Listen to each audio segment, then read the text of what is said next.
everybody. Today is March 2nd, 2020, and you are loved. That is a very important thing that we like to remind each and every single one of our listeners at the beginning of all of our games, which, of course, if this is your first time hearing that message, you can go back and hear it again and again and again at youtube.com/indooradventures, because we, again, believe that it's important. You can also hear that message as well as the rest of our games by going to anywhere where podcasts are made available for free. We are there under the same moniker. You already support us with Twitch, with YouTube, with audio casts. Consider going to patreon.com/indooradventures. That is where we have our audio cast called Nights in the Courtyard, where we answer questions not only from the community, but also from each other. And hey, if you go today, and possibly for the next couple days, I'm not sure how long it's going on, but Redbubble is currently having a sale. So if you go to indooradventure.redbubble.com and use the code 25clothes, then you get 25% off on all of your apparel purchases. So if you've been looking to pick up some sweet apparel from our store, consider using their code.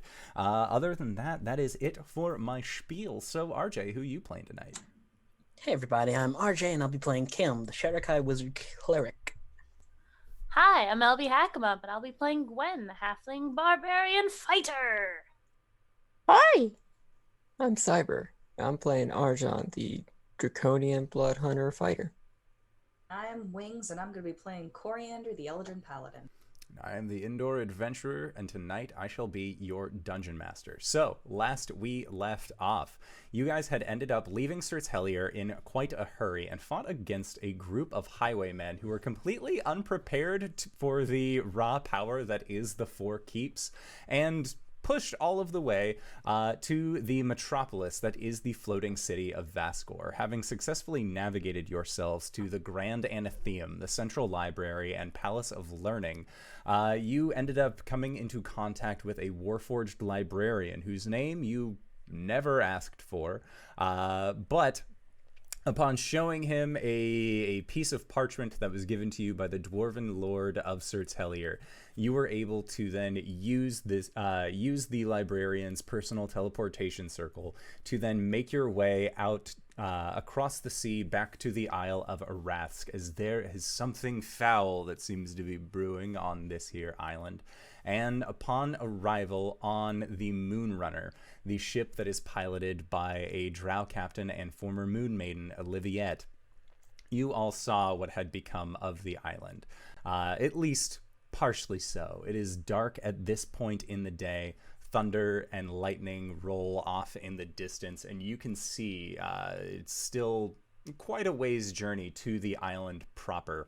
That there are now large spotlights that are actually placed that are scanning the outside perimeter, trying to detect any sort of naval force that might be trying to make its way towards the island. And we left off with the clattering of steel as our dear drow captain Oliviette dropped her saber, seeing your party members, as she says, "You came back."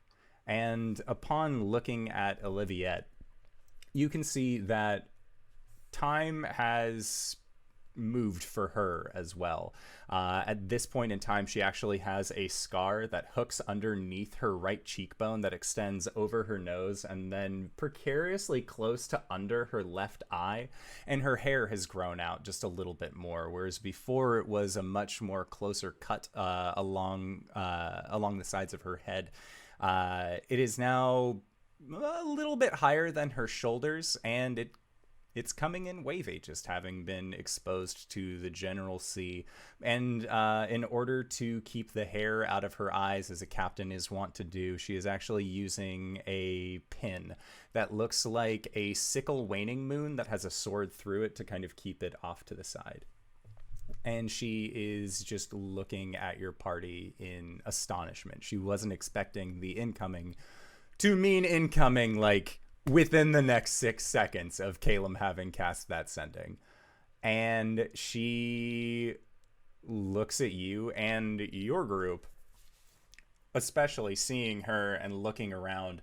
her crew has changed, as it sort of had to, given the circumstances when you last left off, where, Gwen, you had acquired the Sun Forger after a encounter with some pretty dangerous flying creatures, all things considered. You now see that there is a Minotaur on board. There's a Tabaxi that is running up the riggings.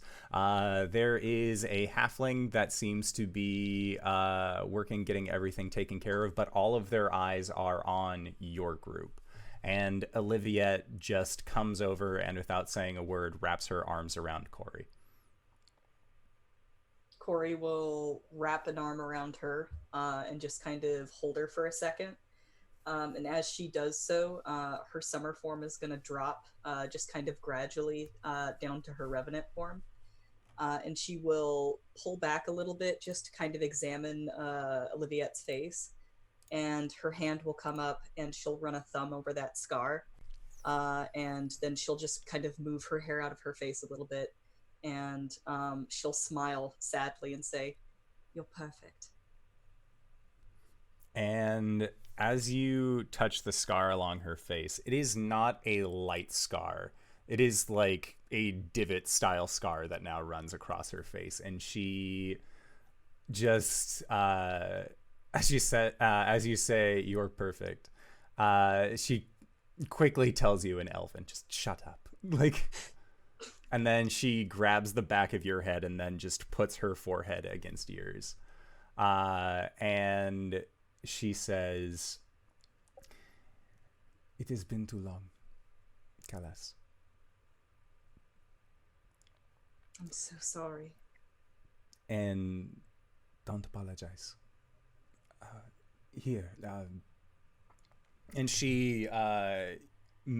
yells towards the Minotaur that you see has actually taken the helm, that they need to change positions. It seems like a group teleporting onto the ship causes a pretty bright light when it's very dark out, makes you a little bit of a target.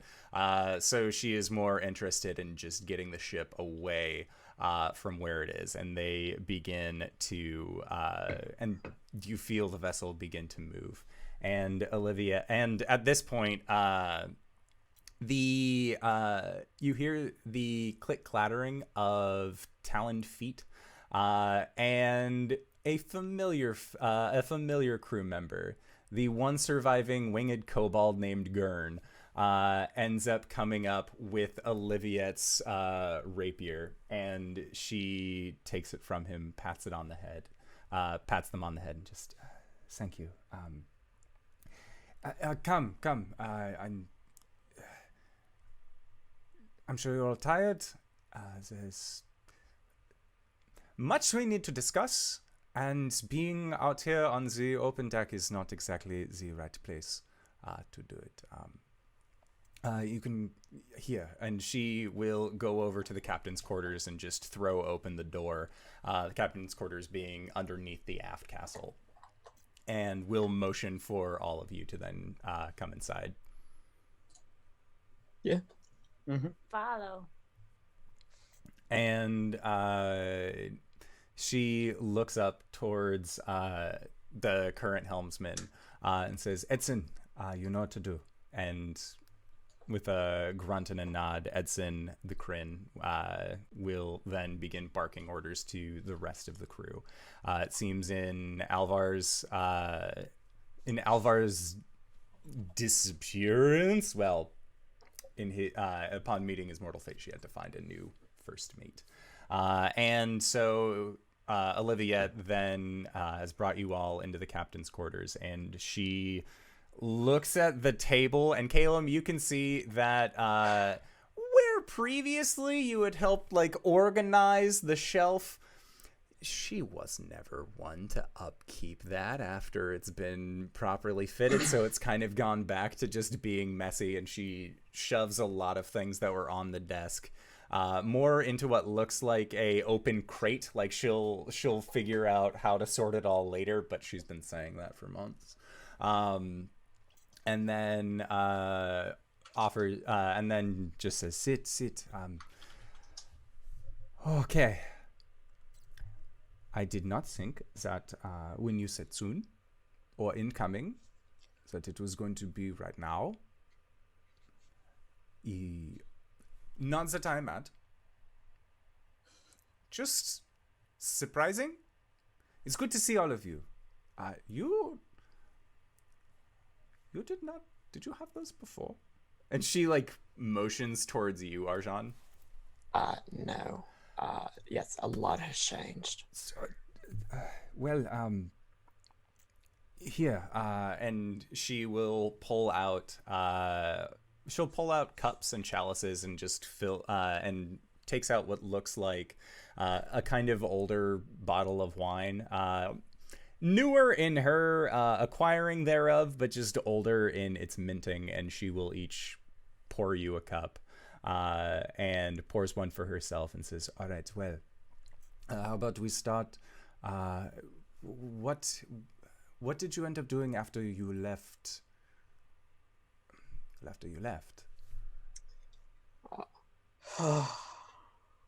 Wow. Do we just We went. do we just recap the last couple of arcs? Yeah, you can. From So yeah, just recap the last couple of arcs, and if there are anything that you would like to say specifically during each of those time periods, you can bring that up, or you can just wipe over them. So it's the Hololocks, Yes. Green Reach. Goliath tribe. I'm a Goliath. Good. I am now the leader of the Goliath tribe. And she like pulls up her shirt in the back to show off her tattoo. So Hololocks, the tribe, Green Reach, Circhilier, Yep. and Vascor. And she has to ask specifically about the events in Greenreach. I hope that furbolgs are not a problem for you all. No, I think that was just that one. I don't know if it was actually a furbolg or like some sort of spirit thing. I think it was more the tree than anything else. Okay. Solid. One of What? our replacement sailors is of such. Their name is Sailor. It's just what they go by. Oh yeah, we are definitely not judging based off of ancestry here.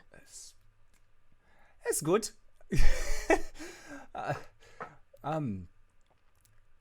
And do you bring up, Cori, that you died?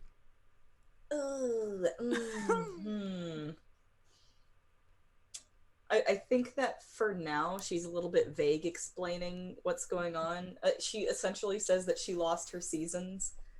You are in Raven form right now, aren't you? Yeah, she sure is. Yeah, yep, she is.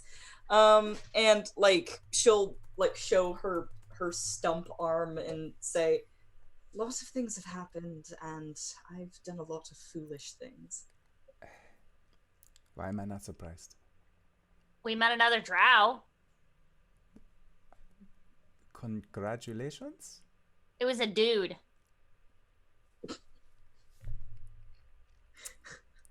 Were they nice?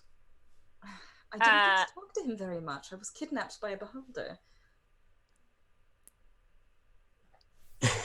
Caelum's quietly putting away books into the shelves. Like she just like heavy blinks and then. Well, what matters now is that you're safe. Yes, is beholder. Relatively, as much as we can be. That's good. I like your adventures. Almost candid. It feels like it's a lot of stop. It's fine. What have you been doing? Surviving. Well, what's going on? That sounds very ominous. How much has the situation changed over here? Well, for example, say there was a dragon who could control the weather within 6-mile period, and his very presence warded off many things that would otherwise get close to the Isle or get near the isle or any of the surrounding areas. And then he decided to be a deadbeat dad. I guess. I am honestly not very sure as to what was going on with this whole situation, but he left. Yeah, he went to go fight. Gwen looks at the rest of the party like, should I continue? Olivia looks at you like you should continue because you have said he went to fight. I mean, well, he didn't necessarily go to fight. He went to go investigate the tree that was blooming. How long has he been gone? This point, it was noted that he left not even 5 days after you all left the island. Cori looks been frustrated. Several months. Oops. Enough time for the Caelum to come back. Things were honestly much better without them. And Right. as you can see, they have made their home on the island. Well, we gotta go save the dragon. And then he'll make everything right again, right? I hope. Yeah, but in order to do that, we need something from the island. Oh, yeah. Which is why you want me to take you there, yes? Exactly. Is that not okay? It is not okay. It is more of the way that we previously would get into the Isle was by going up the locks. Yes? Do you remember this? You had that troll skull liquor the last time we were around here. Yeah. So, just as a refresher, there was a system that would get you up to the bay at the top. Uh-huh. The Caelum control that system now. Uh-huh. If I remember correctly, your group is partially responsible as to why they were forced to leave to begin with. So we're marked by them. Yes. Can't we just, like, go below deck and... They are much more thorough than the kobolds were. Oh, They are much meaner than the kobolds were. yeah. So, what we can do is that we can get close to the shore, try and avoid those spotlights. Can have you get off the ship, get onto the shore, and you can take the switchbacks up. Okay. There might be another way.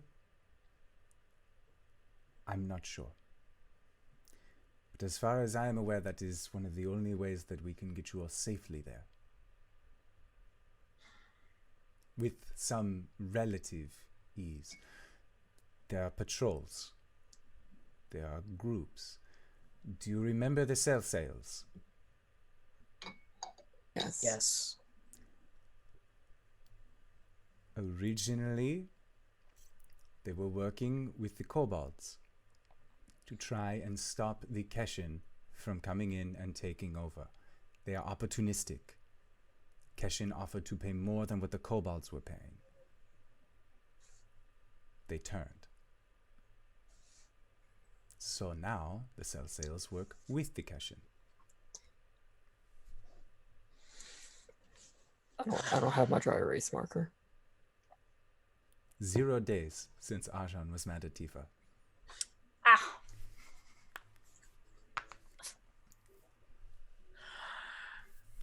So, like... If their loyalties are so easily swayed, then perhaps they can be swayed back. What kind of money do you have to pay an entire mercenary group more than an established trade horde? we just got a lot of money. Do you really want to give that money to the person who took your liquor? Well, to be fair, they were given that liquor.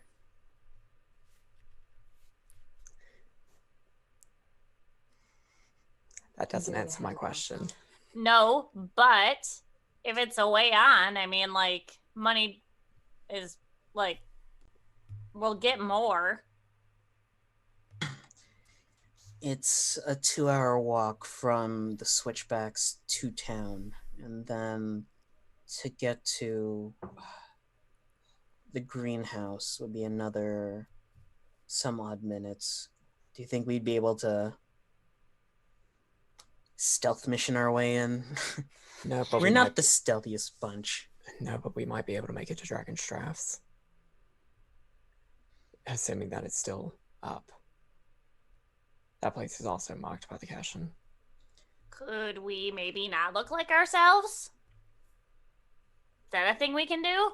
A disguise is magic. always good. I could be a goblin. Yes, you could. That would be adorable. Do you I have don't think I have.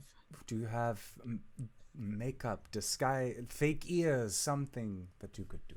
I mean, Olivia, I can't speak for everybody else, but there's really not much I can do for myself.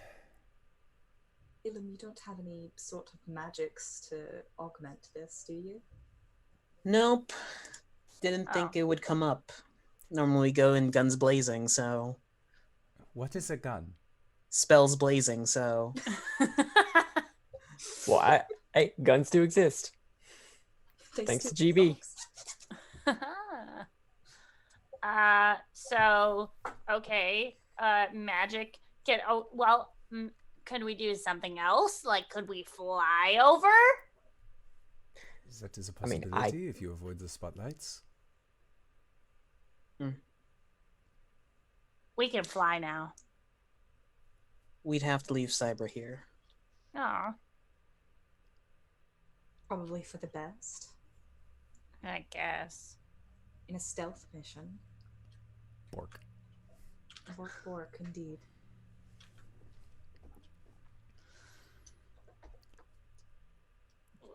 Well, okay, so someone needs to get the staff, right? It doesn't necessarily need to be us. This is really good wine.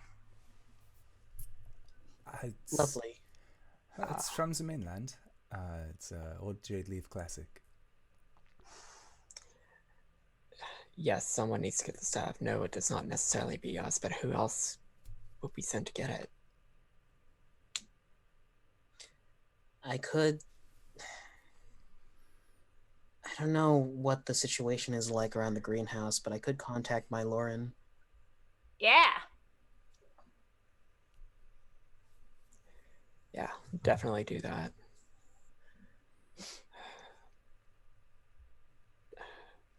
Are the kobolds still around?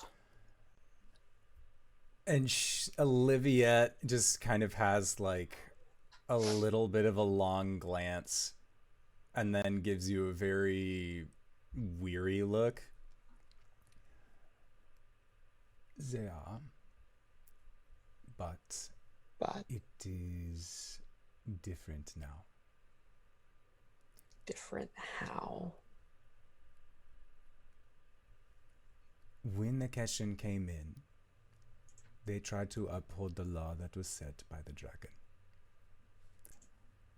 They met with resistance.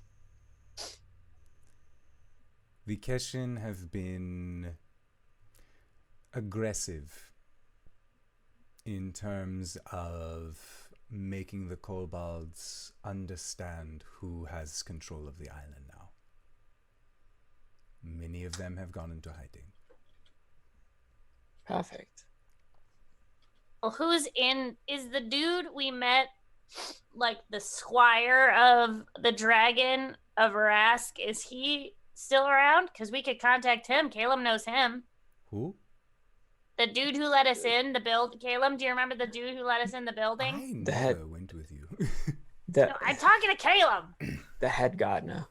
The head gardener, yeah. I could try contacting him as well. Maybe they could smuggle it out. We don't even have to go in. But then you'd leave it up to the kobolds smuggling it out past the Keshin. But it's just a stick, right? They don't know what it is. They'd still get stopped and questioned. Is this some dictatorship or something? Do I need to If it was upturn a- another? If it was a dictatorship, that would make things a lot easier than what it is. These are tyrants. So like This is a socialism. trade hold. Hey, let's not use that word. I apologize. I did not realize that you were sensitive about that. Now, this garden, if it is the same one I am thinking of, this is where the Keshin have made their headquarters. Mm. This is their operating base. Well, that sucks. So, Still there. What? Do we know for certain if the staff is even still there? that's what Arath said, but I'm not sure he would actually know. Do either of y'all know how to, like, detect items, I guess? I Can- could. What's your limit? I could as well, actually. 1,000 feet, I think.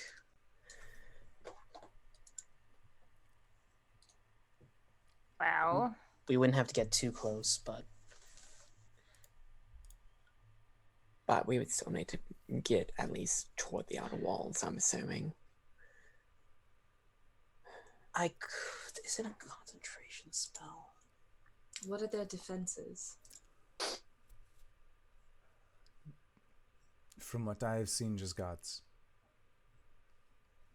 We stopped really going in once things got a little gruesome. I could do a flyby around the garden and check for the staff. Come back, and if it's there, tell you guys. If it's not, then we have to figure out what's gonna happen So- afterwards. So we're not sending anybody off alone. Caelum, how far can your familiar get from you? 100 feet. And But then you I'll would- lose contact with them, but But you wouldn't be able to do your detection through your familiar. I'm okay with us doing a flyby, but you're not going alone. That's fine. In fact, it might make more sense for you and Coriander to both go. Or you and Cori to both go. The problem with that being my fly spell will only affect myself unless I cast it at a higher level, and, well, But Cori, you said you could also detect items. I can. that would So- work. It would make sense for both of you to go, cover more Right. ground, and you would both have backup. True. what if we get caught and they take us there themselves? And then we can just kill people and it'll be fine. Assuming they don't just kill us on the spot. Why? Are these the sort Because of we're marked by the Keshin, Gwen. Are these the sort of people who would take prisoners? Or the ones who would beat us up and leave us behind a building, and that was before we were the ones responsible for them being kicked out of the major trade hub of the region. At this point, they stop taking prisoners. Fuck. They make examples. Oh.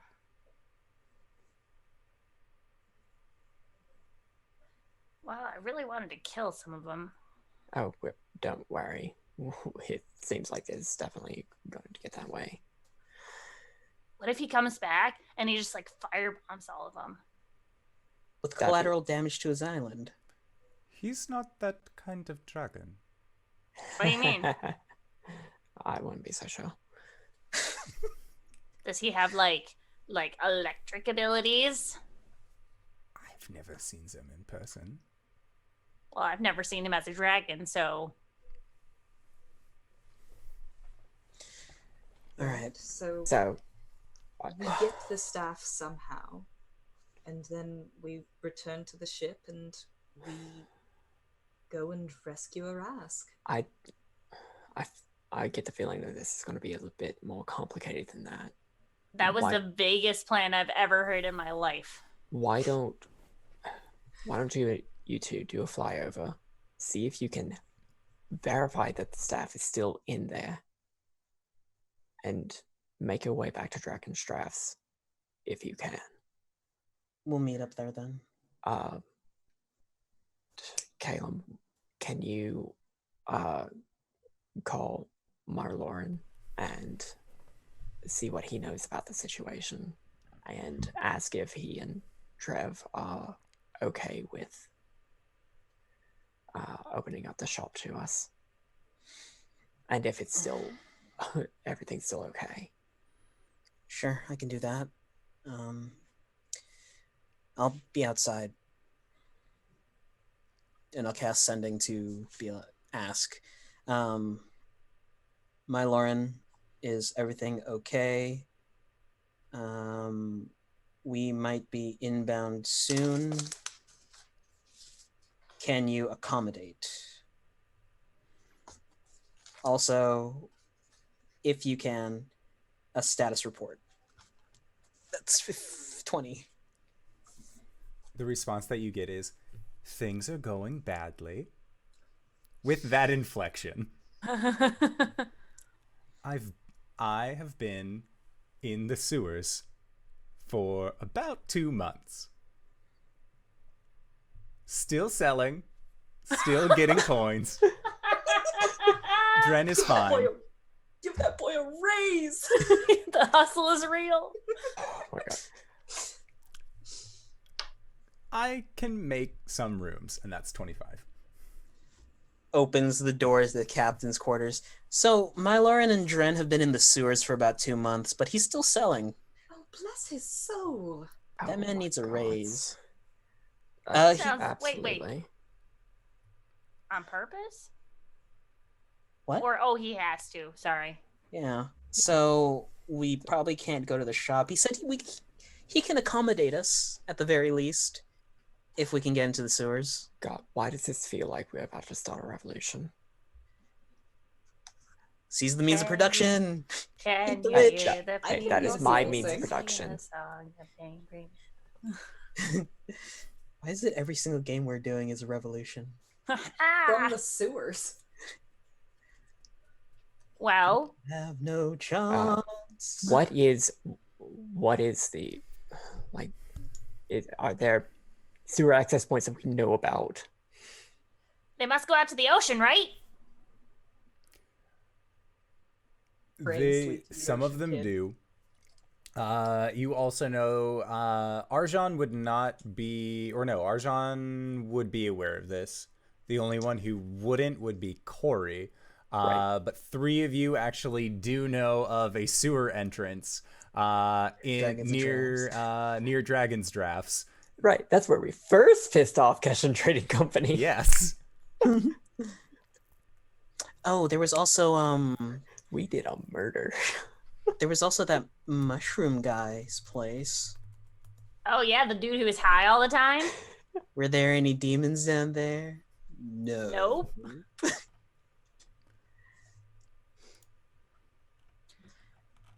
Fucking wild.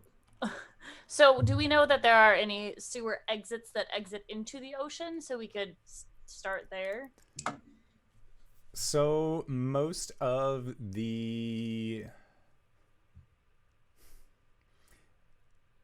You weren't really privy to where the sewage ended up going, but you also know that there were undersurface fields that the kobolds tended to actually create produce. You're not sure where the sewage went. You hadn't seen any exit chutes as far as where it dissipates from, but there might be. You have never looked for these specifically before, so you would have to do at least a general scouting mission to try and find a sewer entrance. All right.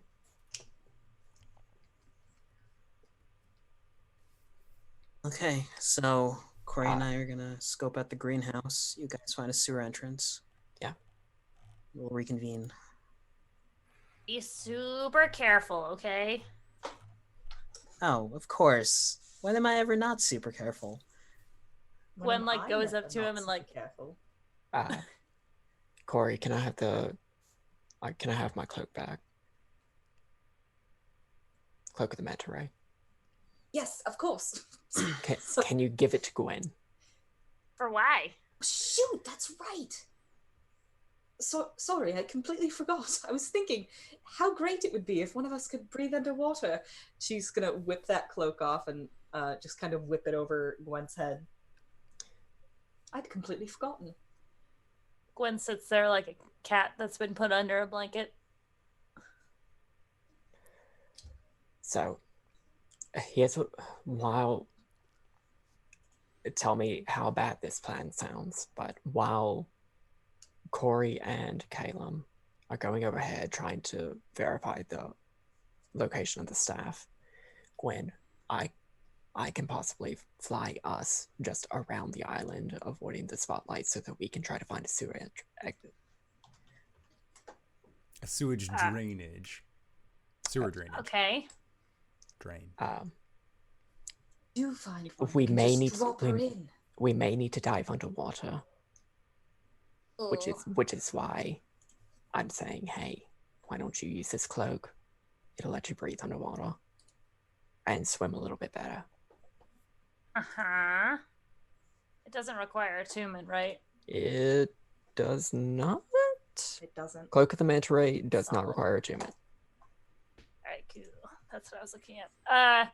Okay, gross, but I'm here for it. So, how long does this fly spell last? Let me see. About At 10 least minutes. 10 minutes. Do you think that you will be able to soar up the side of the isle, get over the walls, and then continue to do recon missions in 10 minutes? What? Probably not. Wait, What's what's the fly speed? Fly speed is 60 feet. Okay, so you can go about twice as fast as like just us walking. So at least making it up the switchbacks. Well, what if Arjan flies Caelum and Caelum does the detection? Because Arjan can fly for forever, right? Yeah, but I'm a lot slower. But you can fly for forever. Yes. Both my fly spell and the locate object spell requires me to concentrate for a while as well. So I would have to drop fly once we get there. Unless Cori comes with me. Right, that's what I'm saying. If Arjan's flying, he could carry you. Might not be that strong to lift up heavy armor. I could pack up my armor and shield for the time being and give it to Gwen and Cori. I don't like any of these plans. You suggested this one. No, I said let's go through the sewers. You want to go all the way to the place. Okay. Why don't we all try going to the sewers? Or finding a sewer entrance. Well, yeah, if we can find a sewer entrance, then maybe we can get underneath and then we can cast our spells without having to be picked off in the air. We may even be able to find a way under the place. Cori, what do you say? Also, they might be in the sewers. Remember, they were in the sewers last time. Just Right, but we at least know people in the sewers who might be able to true let us know. There might be another option. Okay. Gwen, the kobold that you've met before, it was a defector of the Bronze Brigade. Kobolds are known for being very sneaky, for having tunnels. Maybe they know a way into the island that someone else might not. Yeah. Can you bring this very valuable resource that we totally didn't forget about? Yeah. So Olivia will just like open up the door and just kind of yell, "Gun, get in here!" And you hear this, "Oh, I'm so sorry." And like this little voice kind of comes up. And this small winged creature who has these red scales and pointed horns on his head pops in. Am I in trouble? I didn't do it. We just met up again. There's no way I did it. Gun, you are not in trouble. Now, please, can you come in? Take a seat. This sounds like I'm in trouble. Okay. And Gurn kind of waddles in and looks up at you, Arjan, and there is just this sense of wonder in this kobold's eyes looking at you, and like he forgets himself for a moment. How would you like to be a savior of your own people? You are so cool. I know, right? What do you need? We need somebody who knows the tunnels beneath Arasthk really well. I can do that. You can do that? I could try. I could show you. Okay. I All right. don't want to go back in there. You don't have to go back in there, but if you know an entrance on the outside of the island that you could point us to, and maybe a general sense of direction and how to get closer to the greenhouse.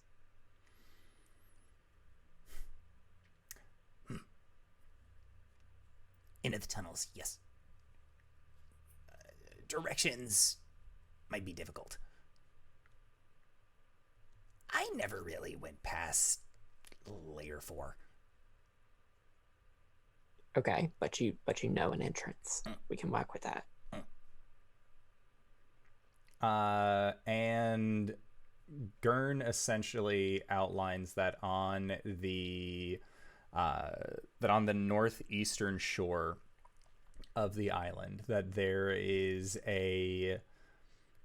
are a set of false rocks that the kobolds know about that give way to a very tight, very small tunnel that the kobolds use to then get access in and out. That's how they're able to travel from the main city down onto the beaches quicker than using the switchbacks.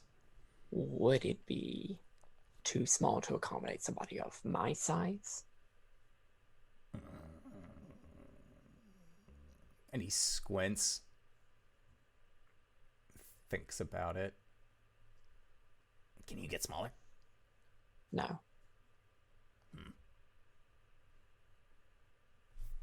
Shrugs. All right. It's not like I have claustrophobia written into my backstory or anything. Arjan, your nose is bleeding. No, it's not. I'm doing that. Okay, let's go with this plan. All right.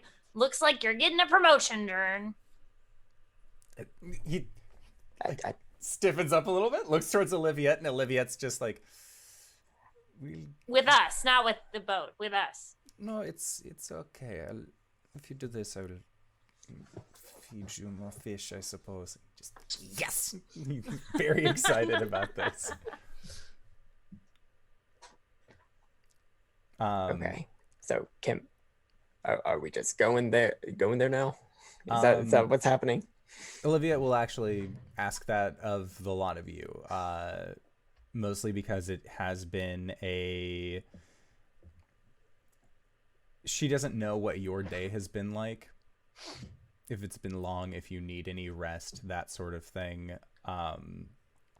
She would prefer doing things like this at night. So if you don't end up heading over now, then it will be the next day that you end up going to do this. So if there's any preparations that you need to do, doing them on the ship is going to be safer than doing them while trying to storm an island controlled by an enemy force. Caelum, you've been using a lot of spells. How you doing? I could do with a bit of a 4-hour reprieve. I'd like to message or ask one last time before we actually start this operation, too. Absolutely. And plus, we should probably wait a bit to get away from the place where we teleported in so that, like, they don't catch us out in the water. Right. Big nod from Olivia on that one. Okay. All right. So, at that, Olivia will return to the deck and let her crewmen know that they kind of need to at least make space for 4 more people, or at least 3. She says she's about to say 4, and then, or she's about to say 3, and looks at Cori. The offer is still available if she would prefer to just stay in the captain's quarters versus staying below deck. Ori nods. And then she says 3 affirmatively. And the rest of the crew nods and goes below deck and sets up space. At this point, you can see that there is the halfling that, or there is another halfling that is on this crew as well. And they are kind of like directing and moving everything that they can to clear away space for you all. They are the ship's bosun, so they are in charge of all of the equipment and everything like that. Description? Well, this crew member, this halfling, Nuggy Death Tumble, is a... He stands about, he's a little bit shorter than you, Gwen.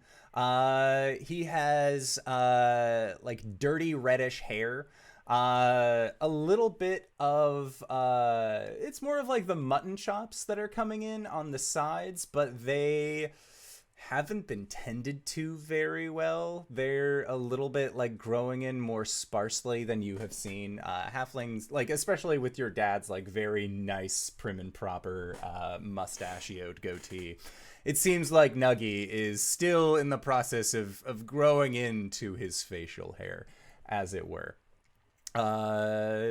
They have kind of hairier arms, but a very quick gaze. It seems like Nuggy is able to really keep track of where things are going and has more of like that Tetris brain where when they are putting things away, even though it looks like there are too many crates to fit into this spot, Nuggy is able to actually like put them away properly.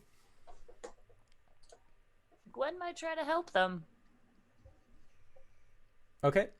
Oh, here, let me get that for you. And she just kind of like lifts it up and puts it in the spot he was going to. Oh, new to the party. Thank you for the raid. Hello. And Nuggy says, Well, thank you. I mean, I had it before. Don't get me wrong. I do appreciate the help, but it's appreciated. Yeah, And no, I who mean, are you? You came in the light thing, right? You and the rest of them? yeah, I'm Gwen Stompfoot, you know. Never heard of you. That's okay, you don't have to. Where are you from? and Nuggy thinks about it. I came from the Isles of Arasthk originally, but then I ended up getting onto a ship, and then that ship sailed to Alira, and then I traveled around there for a while. I heard about halflings in the north, but they all seemed a little stuck up, and I just didn't want to deal with it. So then I got back on a boat, found my way to Marysville, wandered around there for a while, hopped back on a boat, and then I made my way to Arasthk and wandered around there for a while, and then I got back on a boat, and I went to Marysville again, and then that's where I met Olivia, and then I got back on her boat. Wow.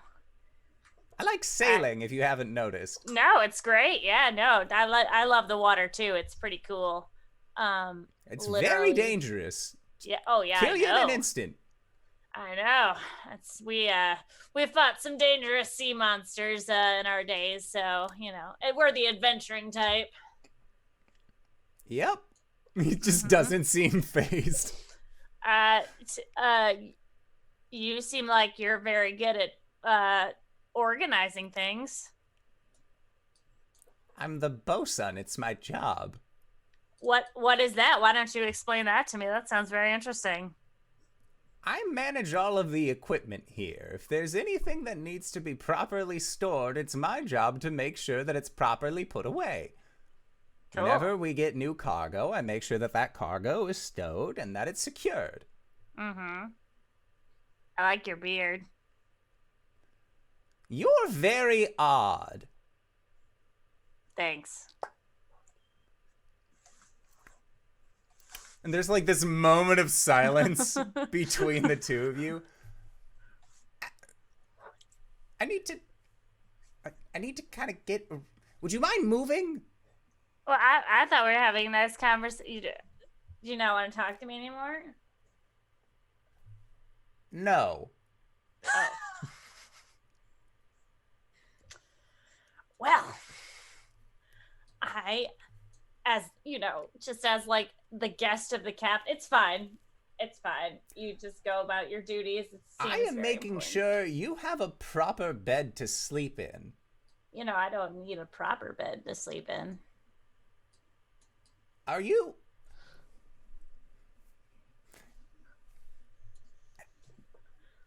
I'm gonna let you know something right now, just to make it abundantly clear. Uh-huh. I like men.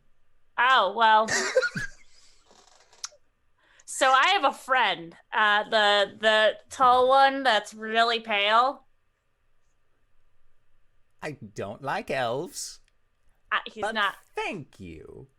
Okay. Well, enjoy your stuff. Gwen just starts walking away. He just looks at you and just, he says something under his breath about every time, and you're not sure what that means. Walk over to Arjan. Well, there's one down. Go talk to the other cast members. Okay. All right, so fucking Disney World. No, sorry. Are you trying to pick up Daffy Duck? I heard that there's a cat person. I'm interested in that now. okay, We don't have to play it out. sure. So you end up meeting and learning the names of each of the individuals here that have found themselves on the crew, at least the more prominent ones. The first mate and quartermaster is Edson the Kryn. The rigger is Seaglass the Tabaxi, but their friends just call them Glass. The bosun you have already met is Nuggy Death Tumble.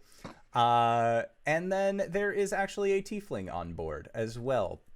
They have blue skin, white sclera, and they go by Doc. They are the ship's surgeon, and you find out that her name is actually Docile. She's a very timid tiefling. Gwen latches on to the first person who shows any interest in her. That first person would be Docile. Nice. She's just gonna chat them up. Sounds good. And you also, of course, meet Sailor the Furbolg. Oh yeah, what's he like? Or they? What are they like? He is. He definitely has that like seafaring aesthetic about him, like the open shirt, like kind of like the high water boots. And when you talk to Sailor, they have a very like yo ho yar har way of speaking, and you realize that with most furbolgs, their name is what other people have called them. This furbolg has been around enough ports that the phrase "Hey sailor" got to him enough that he changed that became his name. I like it. So he's just Sailor the Furbolg. Cute. I'm gonna start talking to Doc, see where that goes. She's very accommodating, almost to a fault. She does not really pick up on what you're putting down until mostly just because like it's one of those like, again, being very accommodating. You're like, oh, I might be injured. She's like, really? I can inspect that for you. Like, I can show you in private. well, of course, doctor-patient confidentiality and all of that. So there is an actual physician on board. Yes. Yes, Caelum would like to speak with her as well. Gwen's leaning up against the railing and Caelum walks over. Hey, Doc, I heard that you could probably help me with a problem. Talking here, it's fine. Go ahead. Yes. What problem would it be? Is it You look fine. A little tired. Have you been making sure to drink enough lime juice on your journey? I mean, I just saw that you recently appeared, so scurvy's probably not an issue. He kind of lifts his gums. I think I'm fine, but I have these growths on my back. Way to kill the moon, Caelum. That's fine. I have to find out, Gwen. This is a health issue. I'm sorry that you're trying to, you know what? I'm not gonna say it. Trying to what? We'll talk later. Hey. Gwen finger guns away. Citrus is important on the open waters. You got it. And then,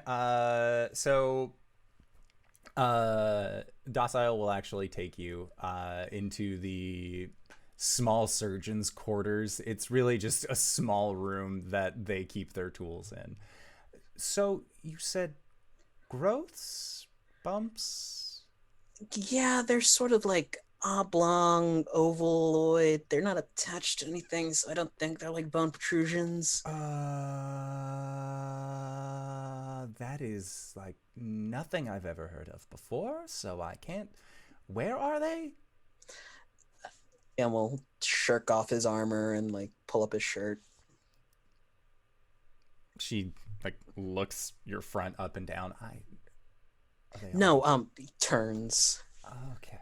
Oh, well, I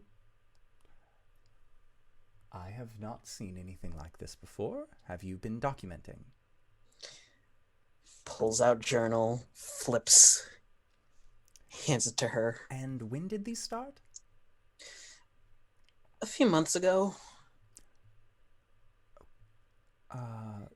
Is there a reason behind them? Is it magical in nature? Are you allergic to a kind of food? I don't Where think an did allergy these would feathers cause come this. from? Is that also similar? Is that you don't seem like a drow? Your eyes are closer to. What are you exactly? If you don't mind me asking, I don't want to be rude. Apparently, I'm something called a Shadarkai. I see. Well, I've not met a Shadarkai before. Not many people have. Is your physiology roughly the same as other elves? I don't want to accidentally start examining these and then you have to tell me, oh, that's my heart, don't cut that, it's actually like grows on my back. Like, I mean, I is haven't it all really. the same on the inside as it is on the outside from what you're aware of? From what I'm aware of, I haven't had the chance to dissect myself. That's good. That is very good. You should never dissect yourself. Now, do you just want me to look at them? Do you want me to remove them? What is it exactly that you want me to do here? I mean, if it's possible for you to determine if they're benign or not, if these are... I'd rather not get cut open, honestly. Not out here in the open water. Well, it wouldn't be cut open because these look like... Do you mind if I touch them? And she kind of like wiggles one a little bit. Is that painful for you? Just a little. It's a pinch. Is it an actual pain or a discomfort? Is it a pain or a discomfort? It's more of a discomfort. It's more of a discomfort.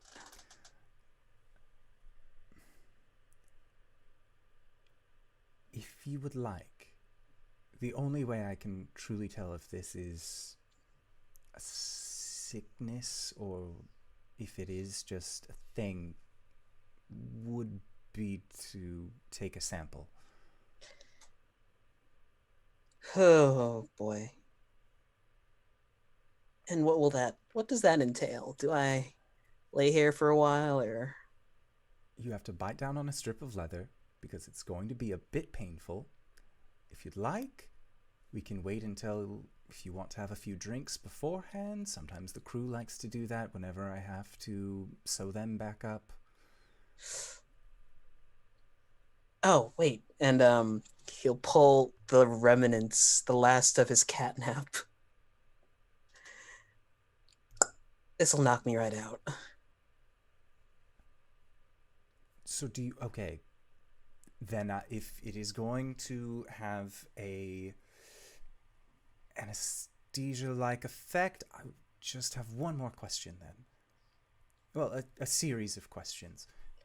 Do you want all of them removed, or just one? Just one for the time being so I can see what it is. Do you want the feathers removed? I've gotten kind of attached to the feathers, honestly. All right. So just one, no feathers. Sure. How long will you be out for? A few hours at the most, 20 minutes, I think. Those are two very different times, medically speaking. Only one way to find out, really. No, there's not more than one way to find out. And your method of nonchalance about this is very concerning. I've been through a lot. He'll cork the bottle. Just give me the leather. And she will then ask for you to lay down on a makeshift table that she has. She gives you the leather to bite, to the chomping bit, essentially. And you see her bring out a bag of tools. And she pulls out a knife that looks, for lack of a better term, it is surgical in nature. This is a kind of longer handle, a smaller blade, but this blade looks almost impossibly sharp. And it is made of, rather than being a metal blade, it looks like a very dark stone that you can almost see through. And she will say, all right, this will be painful, so I apologize. Please don't hurt me. I'm just doing my job. You're fine. And she will tie your hands down to the edges of this table as well, so that way you can't, like, break free and smack her, as it's basically a Civil War surgeon. Like, you kind of have to be a little careful about these kinds of things. And over the next 10 minutes or so, she will remove one of these nodules from your back. And after that is, and upon the first several cuts that you feel, and you can actually feel your blood trickling down your back as well, you hear her say, interesting. Which is usually not something good when a doctor says that. And there is a level of focus that she then takes on, removing the rest of this small ovoid nodule. And after that, she says, and we're done. And you can feel a warmth on your back as a healing spell is then cast over the place where she had to surgically remove this thing. And she hands you, or like sets into a tray and begins, she actually will cast produce water and just start washing her hands to help sterilize the environment just a little bit. And inside of this tray, you see what looks like a small egg.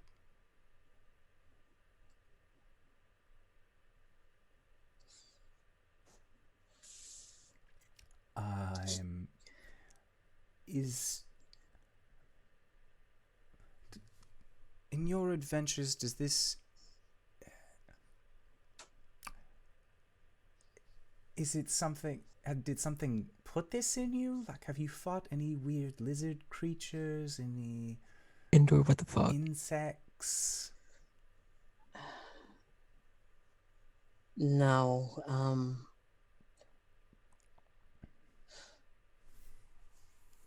How big is the egg? The egg is... I want to say no more than... It's about like a yay big or so.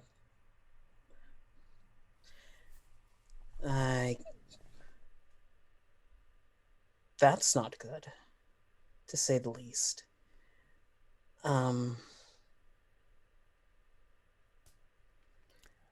No, I haven't fought anything that could lay an egg inside of me, I don't think. Do you want me to remove the rest?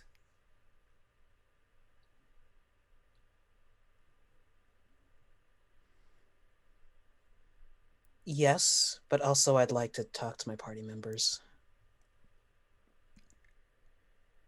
That's all right.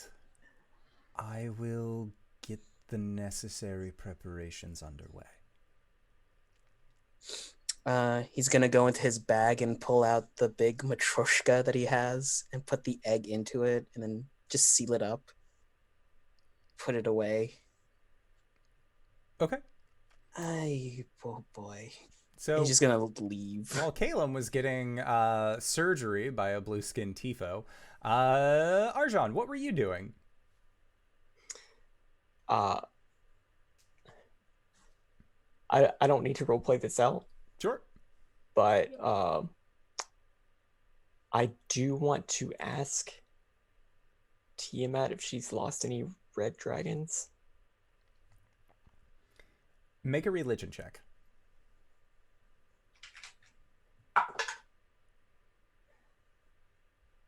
I think it's just 14. Yeah. No. Oh, 20. Wowee! That's a much better number.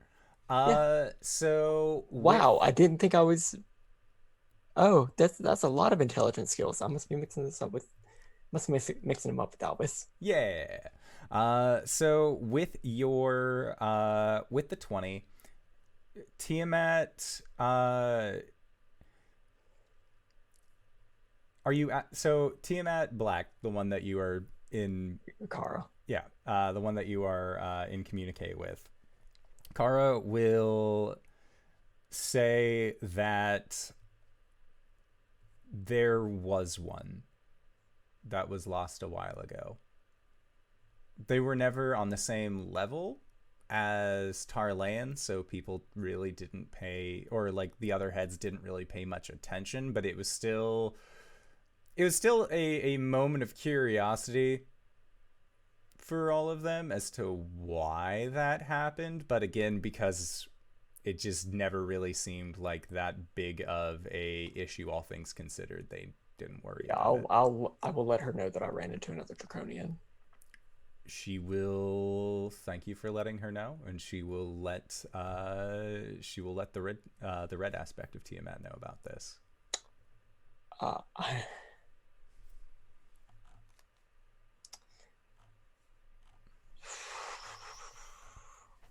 I'm trying. So, the debate that I am having right now is: do I tell her that I'm about to save a metallic dragon? I don't think I do. You can always sit on it. I will. All right. Like an egg. No. You're nasty. All right. Gwen, this is when you would be getting introduced to all of the other members of this crew. And Cori, what are you doing during this like 30-minute downtime period? Long, serious discussion with Oliviette. Olivia will, so as like the rest of as the rest of you kind of lead off, she will ask Cori to stay behind. There is so much I want to ask. Last we spoke, I've seen you turn silver. I have seen you be orange. I have seen you be yellow. I've never seen you turn black before. That's relatively new. I will tell you everything. I promise. But first, I'm so sorry. I know I should have talked to you more. I know I had the ability to. I was just scared. Scared of what?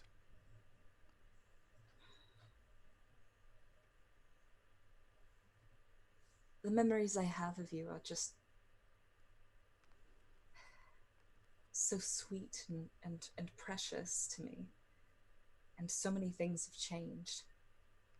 I don't know, it's strange.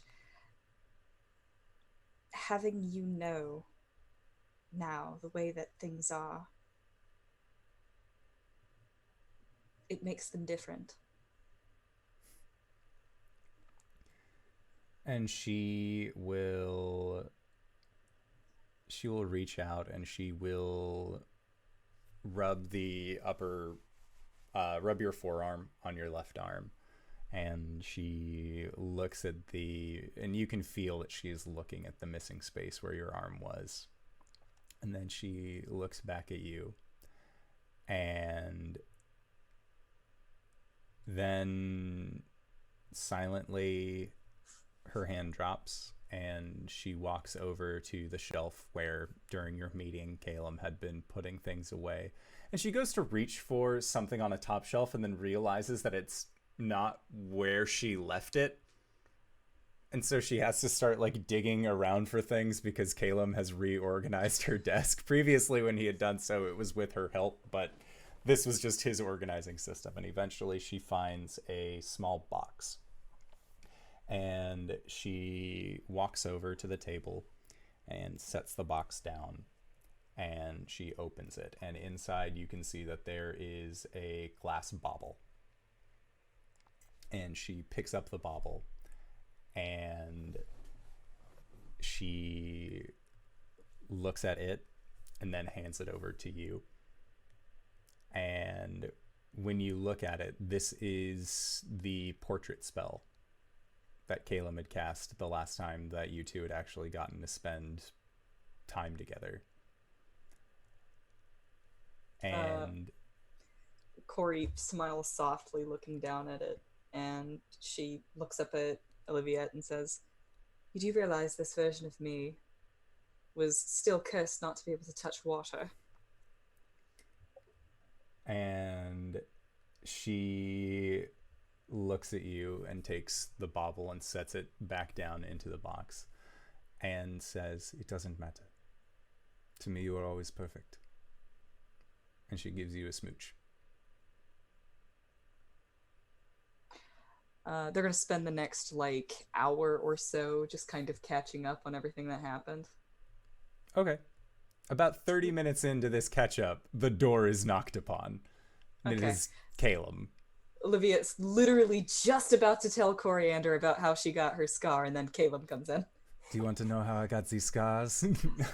Oh yes, ever so much. Well, who is it? It's Caelum. And Olivia will look to give you a kind of knowing side glance, Cori. I suppose it'll have to wait a little longer. She'll stand up and let him in. Caelum walks in and he's shirtless. I had a lot of thinking, and Sorry. Olivia is just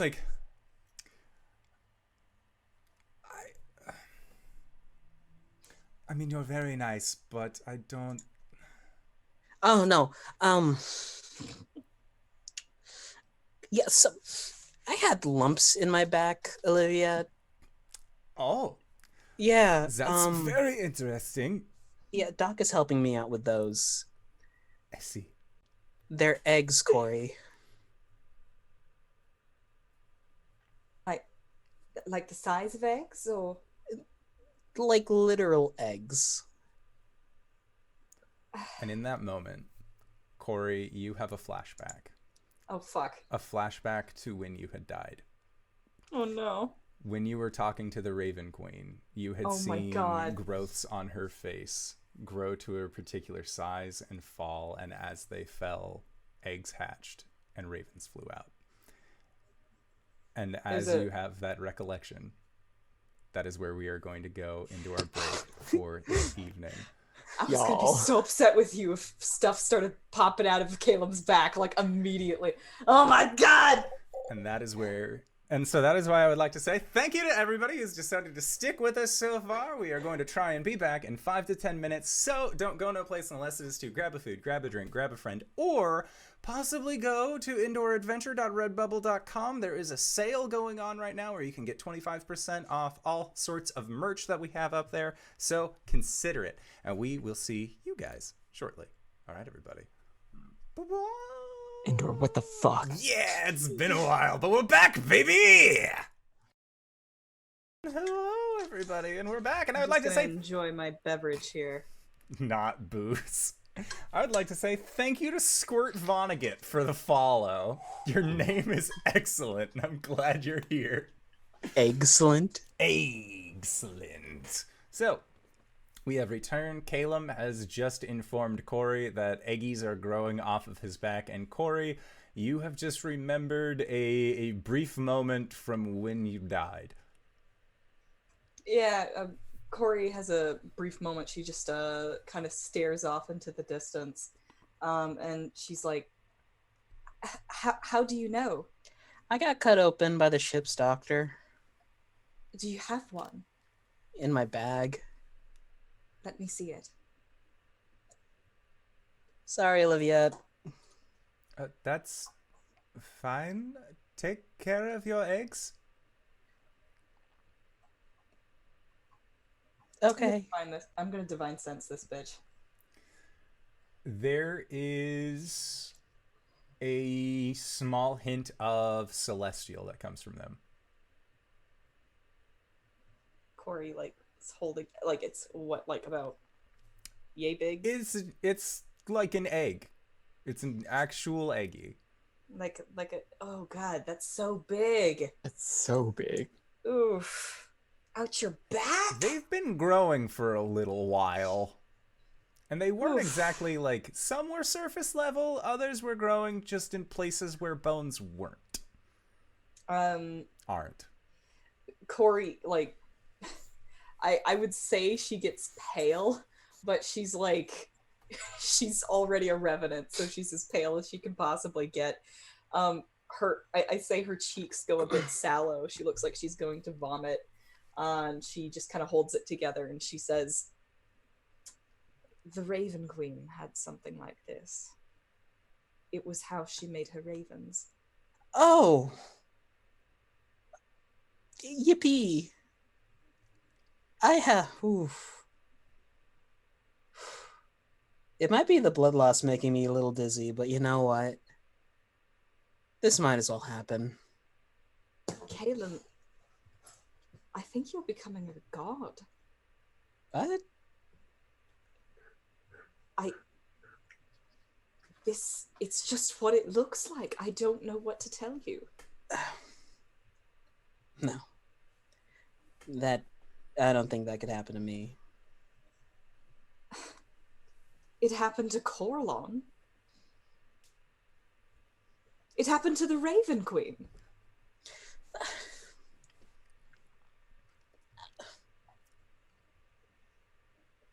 I'm gonna divine sense Caelum.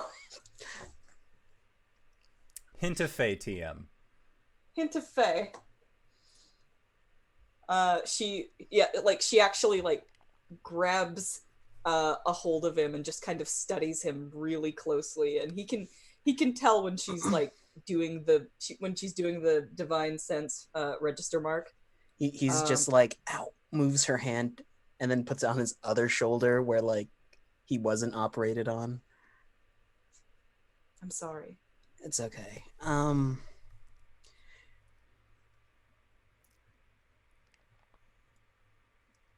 Ooh. You'd think becoming a deity would be more spontaneous.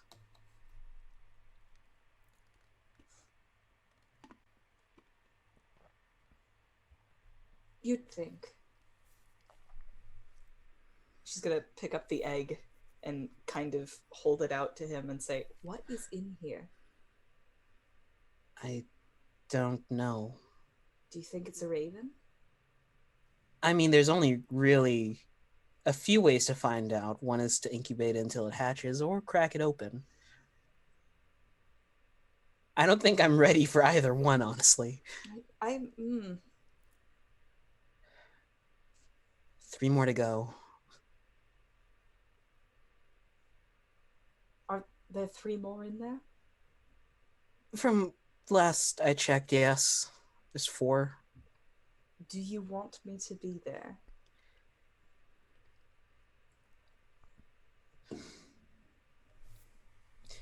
I'll be fine.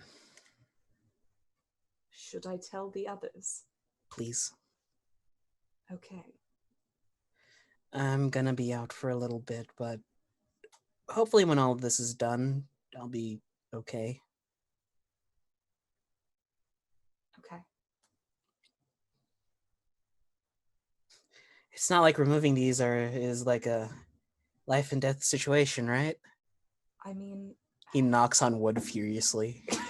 just knock, knock, knock, knock. Well, we'll get them out, and then we won't have to worry about it anymore. Oh, while you guys are waiting, could you ask Oliviette about the Treshiarch family? I don't want to ruin your conversation or anything, but Yes, maybe. I was just getting to that. Yeah. So Caelum was kidnapped. We go on. Oliviette has just been looking wide-eyed at this conversation that's just happening in the doorway of her room. Caelum's shirtless the entire time. And then when you bring up the Latraziarch family, she she cocks an eyebrow, and then you begin to tell her about Caelum getting boy-napped. So then, Caelum, you are going back down to get the other eggies removed? Yeah. Okay. Are you going to inform your other party members, or are you going to wait for Cori to do so? I mean, Cori has it. All right. Sounds good. What do you mean the drow god of oozes is evil? And Olivia just, yes, very evil. They want to consume everything, turn it all into goo. And if you're curious about who this god is, their name is Gonador, and there is a very lovely channel where you can find out more about them. But he seemed such a nice fellow. That's how they sucker you in. They seem nice on the surface, and you said that he acquired an artifact that could turn him into goo? Yes, and then he turned into goo. He's more powerful now than ever before. I wonder whatever happened to him. And so then we'll transfer over. So Caelum, you are going down, you are getting these removed. Docile is ready at this point. They've actually put on more of a surgical gear about them. So they have a medical apron on. They are wearing gloves this time around. And they ask for you to lay down to begin the process yet again. I would also like to say, since you had gone up onto the deck while shirtless, a little bit of blood on you, Gwen, make a perception check. Because you had been wandering around familiarizing yourself with crew members. He's very pale. He's basically wearing reflective gear.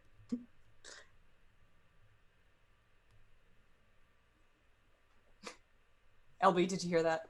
No, I didn't. I'm sorry. I was clipping that. What? Roll a perception check. Oh my god, I don't even have my dice out. What? I'm the worst. Hold on. Wow. I mean, I have some at hand. Don't worry. Wow. I have a plethora. Perception, you said? Yes.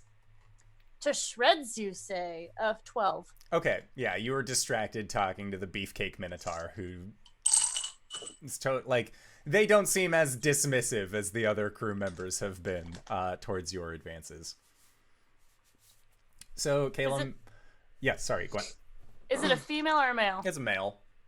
Nice. His name is Edson. Is he super muscular? He is. He's ripped. He wears like a vest, but it's like a half vest. Nice. They're comparing muscles. Sylvain, thank you for the follow. So, you are in the process of comparing Rip-Ed muscles with this Minotaur. Cori, you are talking to Oliviette about the Latraziarch family. Arjan, you would still be talking with Tiamat about the missing child, the missing red one. And so, Caelum... I will remember to go and tell the other folks about the fact that Caelum is undergoing major surgery. All right. What is your time frame? Because this will determine if Caelum is still getting major surgery or if he has then ceased. I want to... whatever... Oh, God. But she is a dumb one, isn't she? Okay. She's a dumb one, and she just got reunited with her long-distance girlfriend. She did. She got a little bit distracted, but it is kind of important. But Caelum has eggs. Yeah, Caelum do got those eggs, though. I'm gonna say about halfway through his surgery, Coriander realizes, uh-oh, Caelum's in surgery. I should tell the others. And we'll say, just for comedy's effect, it's right as Oliviette's about to tell you about the scar again, and then that like kicks off like, wait, no, we were stopped once before at the scar for this reason. So yes, with that, it takes, I would say, roughly about an hour to get these other eggs removed until eventually they are Docile is in the middle of the second of the 3 eggs that are still remaining, and that is when, Cori, you would tell Gwen and Arjan that Caelum's getting, a modicum of surgery done. So when did you shift over? Did he take the egg with him, or do I still have it? Caelum? Would have left it with you. Cool. This is my child now. I'm grading all of you at the end of the semester on how well you take care of these eggs. Oh, you Plot got 4 twist. of them. You can keep one at each keep. Plot twist, that's Cypress. That's what they said at break! We're gonna assemble Cypress like Voltron.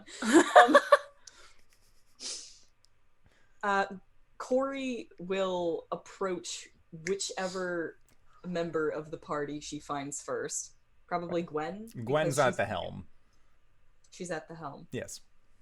So, like, when do you get off work? When's your shift over? I always live on this boat, so I don't really have an end of shift, but could take you to my cabin later if you're interested. Ride the ball, if you know what I mean. What? Yeah. What's up, Cori? It's eggs. Okay, is that what we're having for dinner? Oh no. I'm kind of in the middle of something. Is this important? Absolutely not. She's going to like hold out like a white egg. Just kind of like It is a black egg. a black egg, an ominous black egg, and she's going to say, "The things in Caelum's back were eggs." And I thought he was a virgin. Edson looks very confused by Gwen's exclamation. Sorry, I'll be back. This is where I find you. your understanding of elven Nods. reproduction is honestly quite worrying. Well, he's not, and I mean, if we don't, she's gonna like push her down the stairs. not like gently. Bye, Cori. Bye. So, he has eggs in his back. It was eggs. He's getting them taken out now. Okay, so this is nothing to do with the feathers and the fact that he is a Shatter Kai. Oh, it probably has something to do with it. Now, hold on. Let's go get Arjan, so I can tell both of you at once. And, a little bit more economic distribution of information. Arjan! And Arjan, you've just gotten done with your conversation with Tiamat. Like, it is one of those, like, perfect moments for you to just... What's Lady doing? What? Apparently, if you don't mind, Cori, so you know those lumps that were on Caelum's back? Yes. The concerning ones? Yes. There's they are, in fact, eggs. Black eggs that look like chicken eggs. Cori produces the egg.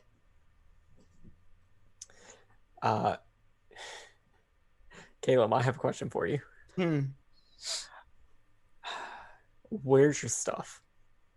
It's with him inside the doctor's office. Okay.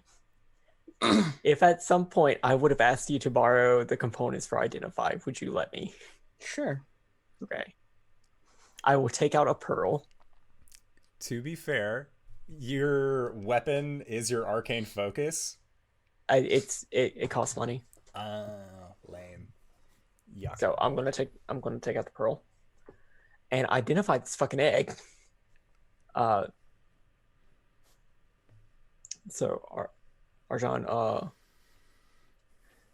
asks for the egg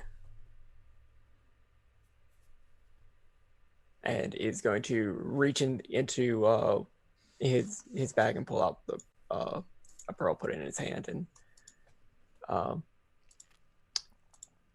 those tattoos that aren't on Arjan's skin anymore. It's just like a series of draconic runes that like go from his back and like start lighting up down his arm, and then start sort of just like appearing around the egg. I'm casting Identify on the egg. What do my draconic runes tell me? I would say that your draconic runes... This isn't a magical item, but it does have magical influence. You do end up learning that there is... These radiate with the same kind of chaotic energy that Caelum has used when overcasting spells. Like, these definitely are correlative of his overcasting. So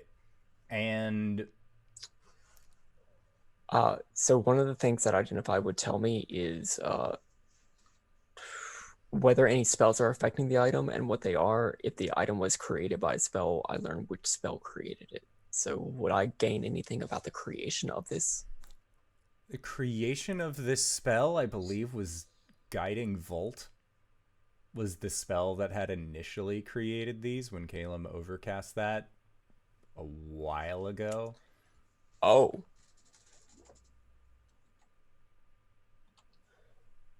Oh. So this is what you get for tampering with the weave. Okay, this isn't like just a Shatter Kai thing that we don't know about. Caelum No. didn't do the do sometime. No, this is a side effect of Caelum channeling much more than he should have been able to. It's a magic baby. I guess, yeah, it's a magic baby. Should we see what's inside of it? Do I?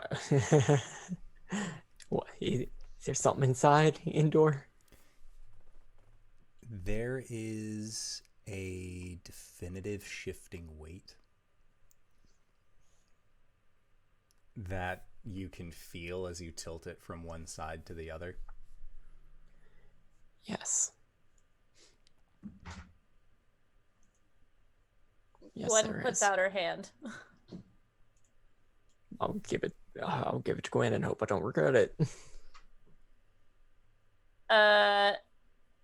In Gwen's mind, this thing, can't be like full term, obviously, because Caelum's really big. Like, even elven babies are bigger than this. So it must be like, I mean, plus it's unfertilized because it's Caelum we're talking about. This is Gwen's brain, by the way. Sure. So Gwen is gonna take out one of her axes and like crack it with the back of it or the flat side of it, Okay. and like try and open it like an when you're trying to get just the yolk out, like imperfectly in half. I am so worried about what's in this goddamn egg. Gwen is not. I'm sorry. The ship just implodes. Boom. Cut to the outside, it explodes. So as you crack open this eggie, there is the like embryonic fluid that is the yolk of an egg, and there are pieces. It doesn't look like a tiny little malformed raven body is inside of this egg. Instead, you see what looks like small wooden pieces of an arm, a small wooden leg, a small wooden chest piece. It looks like a miniaturized version of either Seb or Tikan inside of this egg. He's making wood babies. Huh. Oh gods. It's not all there, as there are some that still needed to partially develop. So you see like the arm kind of just ends at a certain point where it had yet to develop. This is gross. But he can just summon these. Why would they need this corporal form? I don't know.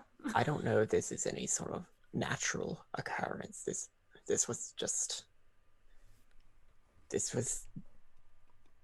It's clearly very unnatural. yeah. Cori, hold this one. Gwen starts fishing out the pieces. It's like wet and slimy. Yeah. And Yeah. she only has like one hand, so like now her entire ability to interact with the world has been hampered. Apologies. She's just gonna pull out the like wooden pieces and Like, she's doing separate them. she's doing like the Ghibli thing where she just like gets really like stiff and her hair starts to frizz. So like, this is good that he's getting them out, right? Like, we don't want him to make these. That's got to be so uncomfortable. Can I put this down now? Yes. Where you are not picking up. Oh, yes, I think you can put it down. Hand me those shells as well. I think Caelum might want this back. Where is he now? Oh, he's having the rest of them removed. Okay, kind of. Honestly, I don't know which part of this is the lead, but gods. So wait. Wait. If these aren't part of the Shatter Kai thing, are the feathers? Are those magic too? Maybe? Do we need to go see Chua again? Perhaps? I mean, maybe I can do the same thing that I just did with the egg and see where that came from. If that was a spell that created it. Why do we let it? We told him not to do these things, and yet he does them. I feel like there should be some repercussions. I mean, This is the a conversation repercussion. we should be having without Caelum. Well, I'm just saying, someone needs a punishment. But he has eggs growing out of his back. I think this is the punishment. Well, yeah, but like from an authority figure to him. I think that consequences are being experienced. As long as he understands that, then I'm okay with someone it. who lost her arm because of something that she did. Okay, fair enough. I understand consequences, Gwen. Caelum, Mm-hmm. make a perception check at disadvantage because you're getting operated on.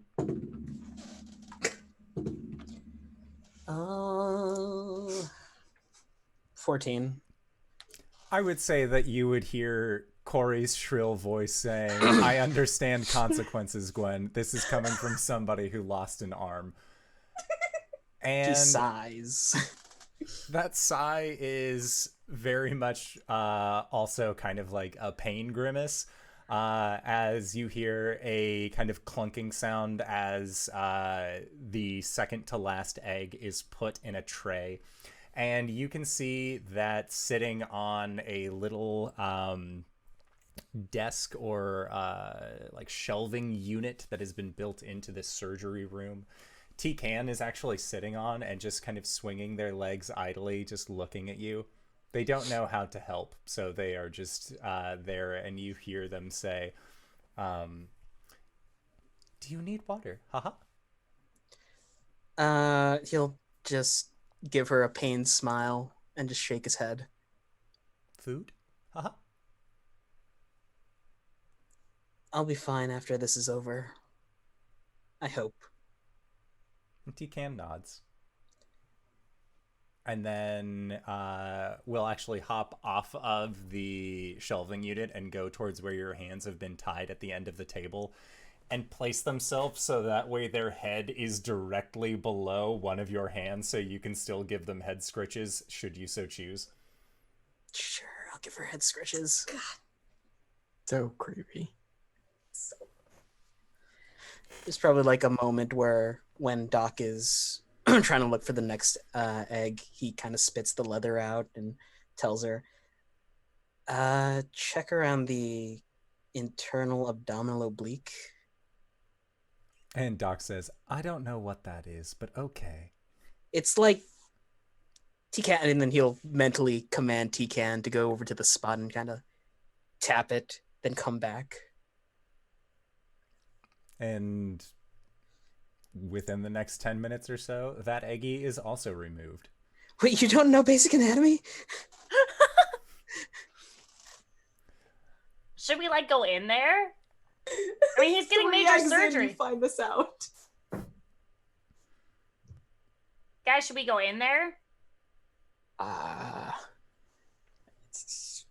don't know if the doctor lets us. Okay. Gwen's gonna go to the door. Knight's in the courtyard.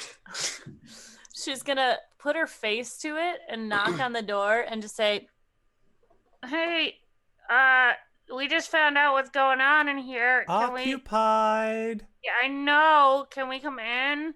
Occupied. Is Caelum there? Occupied. Cori walks in. Or walks out, not in, up behind Gwen, and she's still got like slimy egg in her hand, and she's like, Gwen, leave him alone. We were gonna go in there. She like turns and like pats Cori's leg and wipes her hand on it. Gross. Gwen. Cori's gonna like reach out with her foot to kind of like try and nudge Gwen like a cat away from the door. Fine. Okay, let us know if you need us. Okay. And as you say, okay, you hear a, and done. And then there's another thunk as the last egg is put into a tray. And then there is the rest of you see that there is a bluish light that appears from the cracks in the door frame. And then, Caelum, you know that you are getting healed for this, and eventually Doc will untie you and say, well, So a total of 4? Additional? Or like No, the the- 1 and 3? 1 and 3. Okay. I'm tired. You had a big day, Yeah.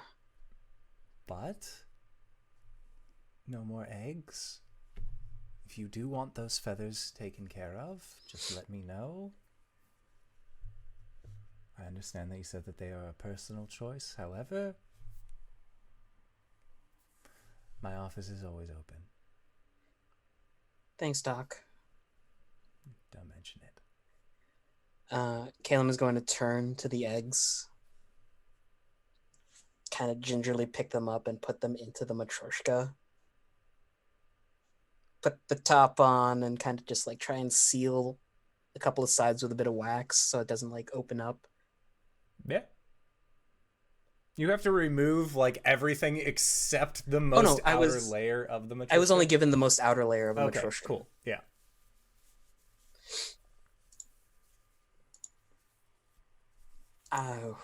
He cracks the door open and looks out. Gwen is sitting there cross-legged on the floor. In typical Doctor fashion, Doc will open the door for you. And you can see that like they have some blood on them. They have some blood on their hands. They're like taking off gloves that have blood on it, but a couple castings of prestidigitation, all of that goes away. You see them casting produce water to wash their hands. Hey, you are growing little and she points to his familiar. And Tican kind of like walks up next to you. I'm sorry, what? Cori has it. Cori just kind of grimaces and like holds out her hand, which has still holding it. Oh.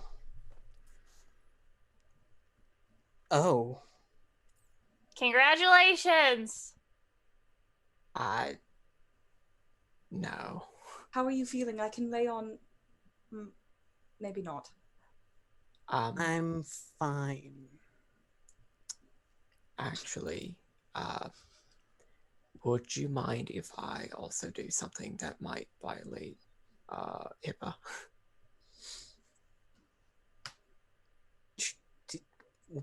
Specifically what? I want to figure out where the feathers on your back came from, because I figured out where the eggs came from. Where do the eggs come from? The weave. Magic babies. The magical fallout that you channeled did this to you. Great. And Tican looks up towards you. Am I a magical baby? Haha. Yes. You are magical to me. Well, Tican always has a little bit of a smile, but you can feel them be happy about this. Well, thank you. Well, thank you, but can I check the feathers on your back? Sure. He'll move himself out of the door to some place where they can do this. Yeah, and same thing, except I'm gonna try to like balance the pearl in between two of my claws, and like pinch one of the feathers in between two more of my claws, and same thing, the runes will start appearing down my back and start like showing up right in front of Caelum's back. And once again, as is Caelum's most favored spell to overcast, because Nevermore was not created yet, the spell that you know that is responsible for this is Guiding Volt. Yeah. More fallout. Sorry, I borrowed this. And I'll give him the pearl back. I mean, it's fine. Great. So, one of my greatest assets has some very adverse effects. I don't think that's your greatest asset. I think that's your winning personality.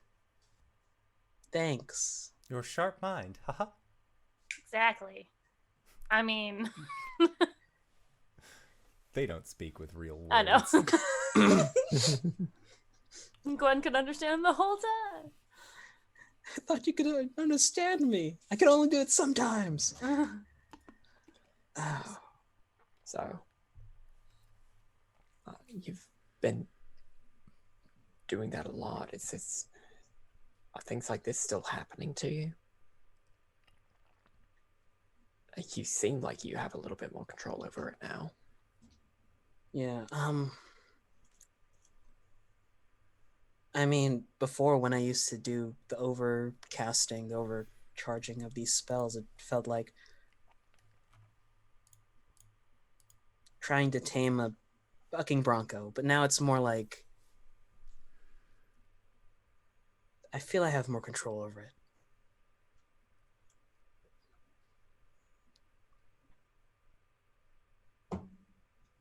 Gain But- control over what it does to you.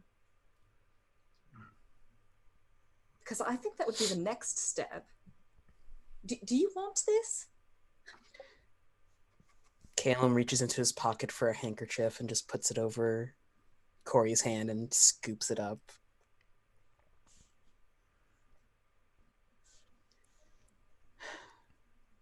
Gwen reaches up her arm so that Cori can wipe it on her sleeve. Gwen doesn't wear sleeves. That's true. Just kidding. Just wipe it in her hair. Ugh. Well, It's all right. there- They use Doesn't that do for that. like. That would be disgusting. No, I mean, egg Yeah. washes. there are 3 more. Pretty good. What we do with them, we'll have to talk about later.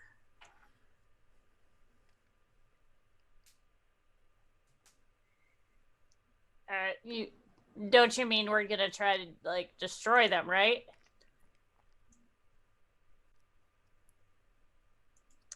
If they're anything like Tikan and Seb and Ken, I think they could be useful. Uh-huh. She looks up at Cori and then at Arjan and she's like,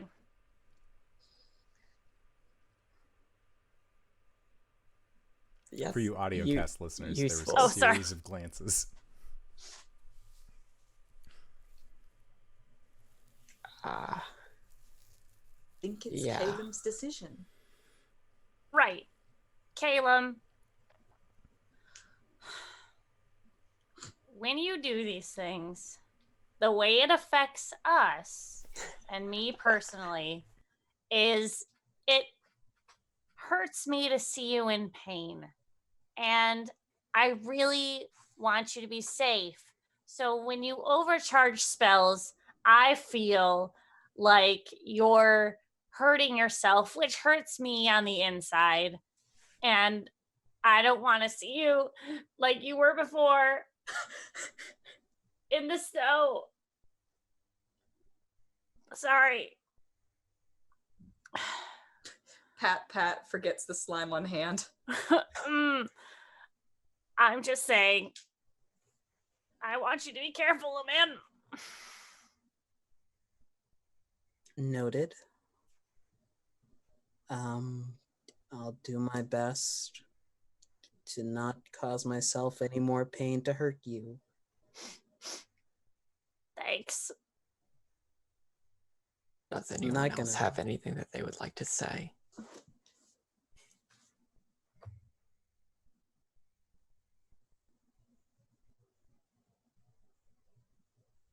Okay. Well, Okay, I guess not. I mean, I'm not gonna fucking yell at you. Like, we all know this stuff is dangerous and it's a risk that you have to decide whether or not to take.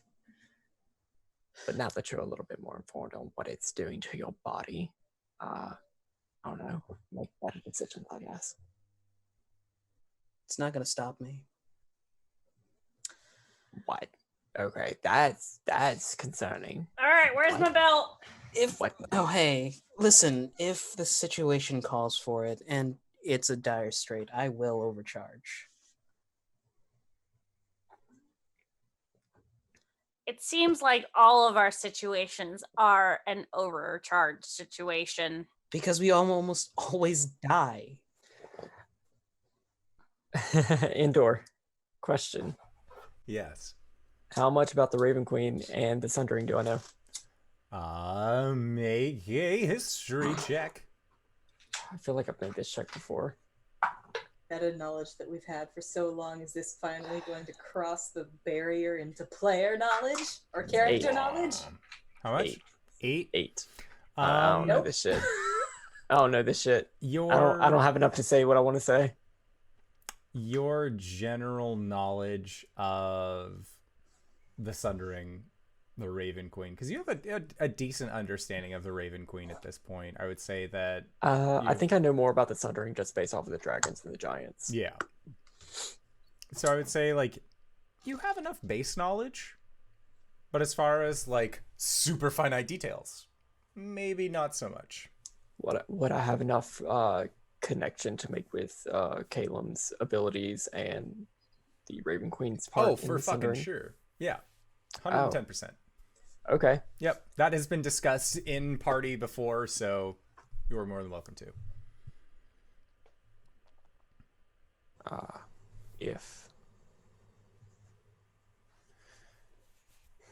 If the can y'all hear me?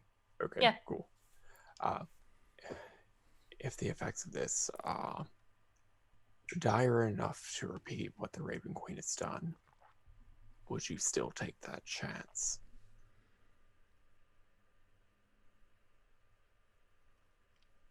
I don't know, honestly. If the situation came up for it, and depending on how bad off we were, yes.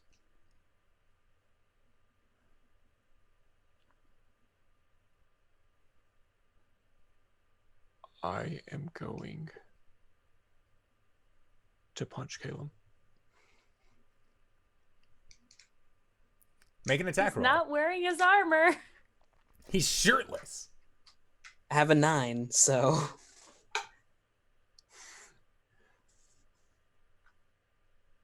Is this Civil War? Oh my god. I don't think it's Civil War yet. Is it- 11. that's I rolled it. a 4. You got bassier. Yeah, you're very low right now. Who, me? Yeah. Oh. Oh, shit. I nudged my mic, so Oh, Not that's why I was against it. asking before. That's why I was asking before if you could still hear me. No, we thought can, but were you just sound- very serious. Yeah. All right. So what was your attack? It hits. 4 points of damage. I'm going to cycle my mic. Okay. Oh shit. So yeah, Cori and Gwen, you just watch Arjan just straight up deck Caelum after he says that he would be willing to do the same thing that the Raven Queen did. Cori, what's he talking about with Raven Queen? Okay, do I know all of this? Do I Oh, know yeah. about the Sundering, Again, etc., yeah. etc.? The only person who might not is Gwen. We can't hear you at all now. The only person who wouldn't know anything about this is Gwen, because Gwen has never paid attention whenever this has been brought up before. Is this better? Yes. Yes. Okay. Great. Arjan! What are you talking about with the Raven Queen? Tican will like put their little arms up in front of Caelum to try and be like a kickable shield. Oh, bless.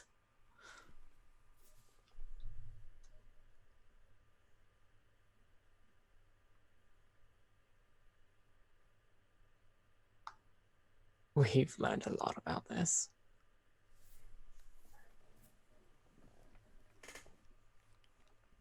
I mean, we figured out that the Sundering 1,500 years ago, that was Raven Queen's doing. Right. We Right. know that a lot of Caitlin's abilities are very similar to the ones she has. Mm-hmm. And we know that whenever the Sundering happened, all of my people died or got ripped into another dimension.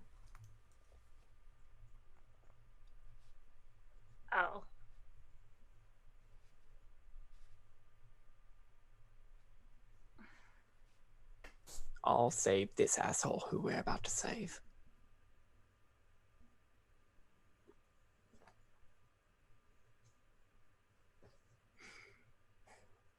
So while I understand if you decide to do that, because again, that's a decision that you alone will have to make, be very clear on my position.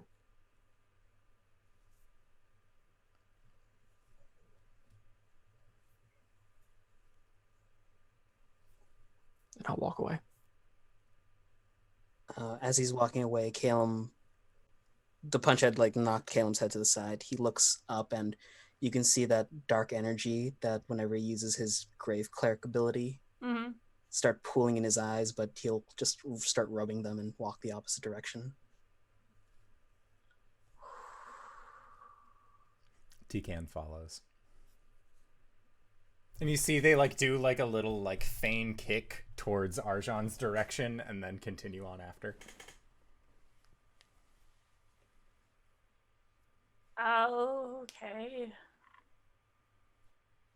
Eyes are just wide, but her mouth is a hard, thin line. She doesn't know who she sides with on this. Who do you want to take?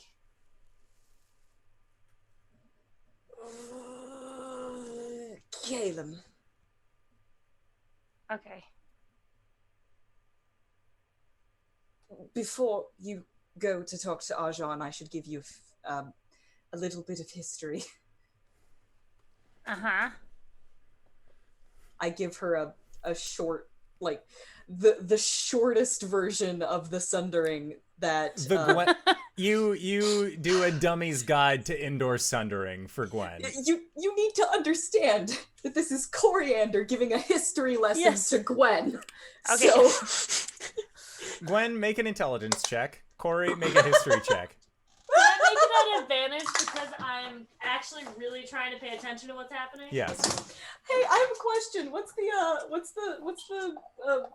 hotkey for the changing the camera again? Alt N. Alt N. Okay, yeah, you need to see this one. Oh, Jesus. Is it a 1? Jesus, come on.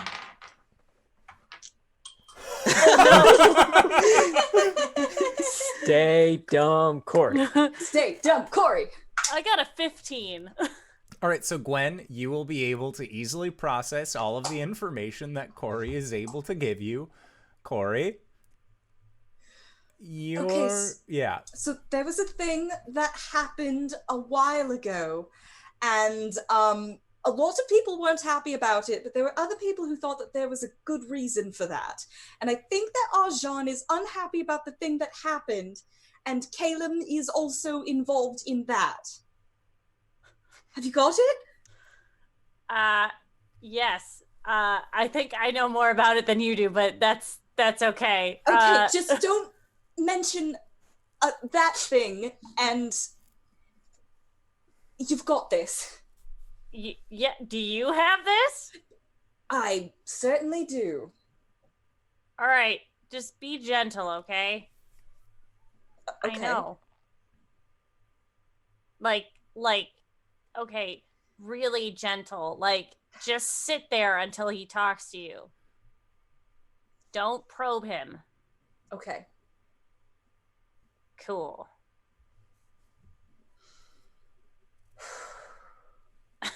Gwen goes off to talk to Arjan. Cori walks off to find Caelum. Okay. So we'll do Gwen and Arjan first. Where's Arjan?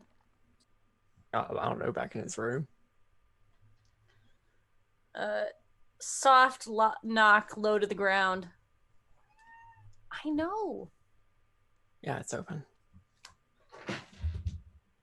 Gwen comes in. She has a couple of pieces of a little stale bread in her hands and a bottle of some sort of wine from the ship. She like closes the door behind her and like scurries over and jumps up on the bed. Bread? Sure.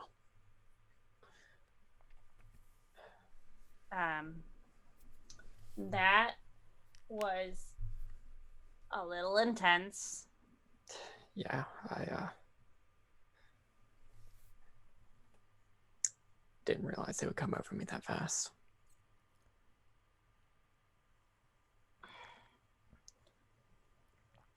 I don't think you were wrong. About What you did. I mean, well, no, it was wrong of me to punch him, but he didn't seem to be getting it any other way.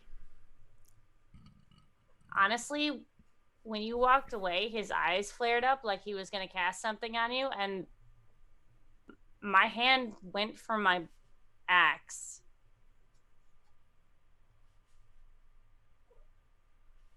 really, Yeah. okay. Look, I can understand. I mean, I don't know, but I can understand. This is a very sensitive subject, especially for you. And what happened to your people, I don't know if he actually understands how intense that would be. Or even if he knows what he's talking about. I mean, I know he's read about it, but can he empathize?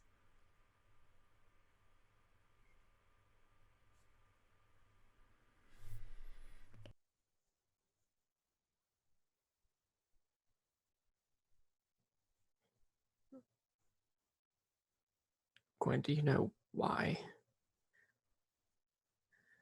Like, do you know why I really want to save Arasthk? Because let's be honest, we didn't leave on really good terms. The same reason I wanted to save Greenreach. Why did you want to save Greenbreach? Because no matter what terms you leave on or how you feel about people, they're still your people.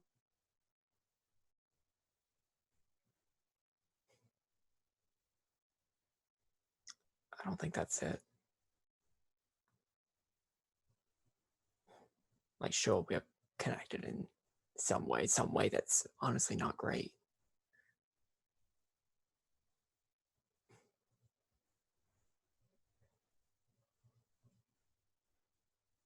I'm hoping that if we save Arasthk, he'll agree to stopping what he's been doing. To stop the war in the Warring Kingdoms.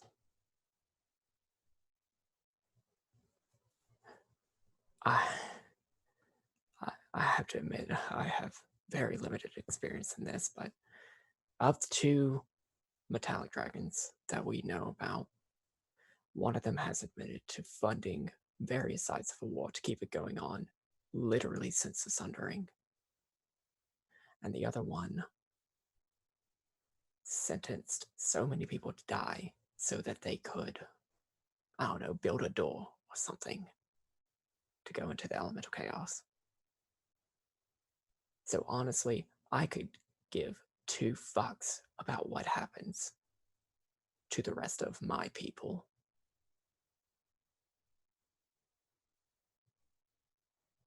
But I don't want people to keep dying.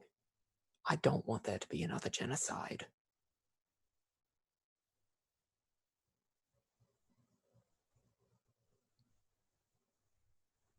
You're right.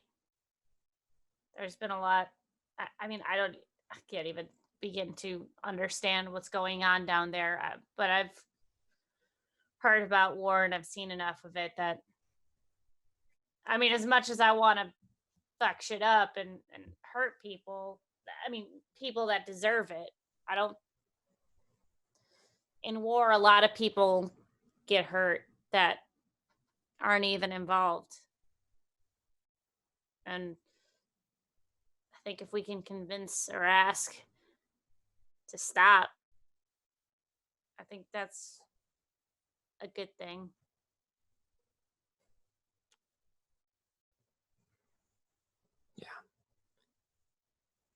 Sorry, that was a long way to say. I just...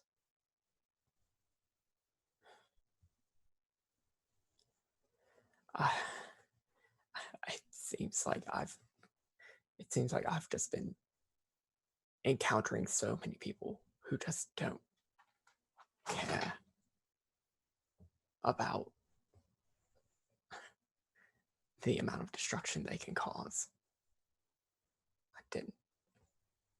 I just didn't realize it would be so close to home this time.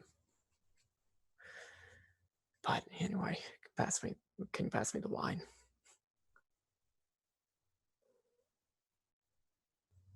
Yeah. I'm really worried about Caelum. And what he's doing. Mostly because I don't understand it, really. But mostly because I don't think he cares that he's hurting himself or what it does to the world and to himself. I mean, I know that magic is tricky and I know that the weave is dangerous. And if he's just kind of messing with it.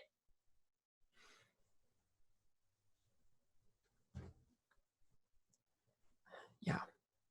That said, I do have to respect that he has gotten out of very many tight spots by doing just that. Like I have to respect that.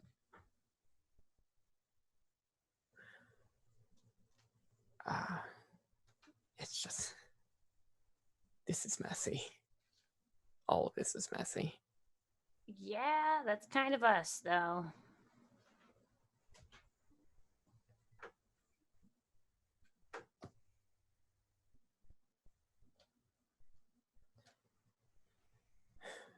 You're so much better at all of this than I am. What should I do? Well, what's the outcome that you want? Do you want to apologize? Maybe. Well, I would give it some time for things to cool down. And then see if he wants to talk to you.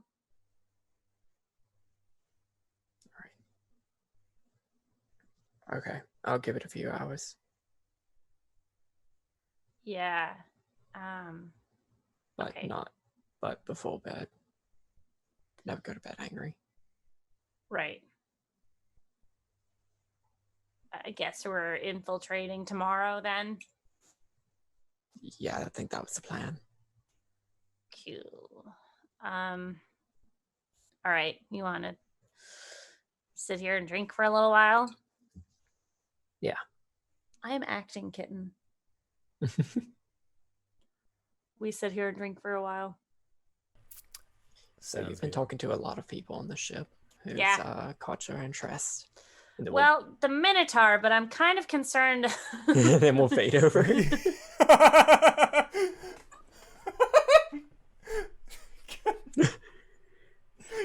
Okay, yes. I didn't think that was gonna happen. Bless. Chef's kiss. Beautiful. All right. Legitimate concerns. Let us move over then. Caelum, a shirtless Caelum with many fresh wounds on his back that have recently healed, is walking away. T-Can is following after, and Cori, it is now your turn to follow after your friend. Where does Caelum go? To the place where he always mopes on the ship, the storage room. Okay. Cori follows him.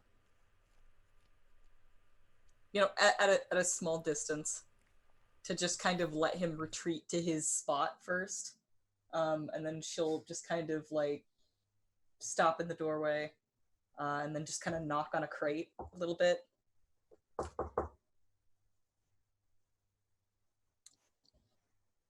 Yeah. Cori will approach slowly. Are you all right?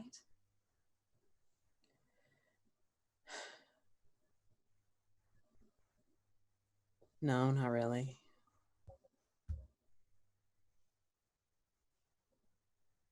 Do you want to talk about it? No, not really. Do you mind if I sit with you? He'll scoot over to the side. She'll sit down next to him. As you go to sit down, Tikan, like, puts their arms out wide and strikes a defensive pose. Cori will get down to as much on Tikan's level as she can get. And she says, what a brave defender. Do you mind? And they look up towards you, Caelum. He'll lower a finger underneath, like, the chin, and then just give her a scratch. She puts the arms down and then just, like, recedes back.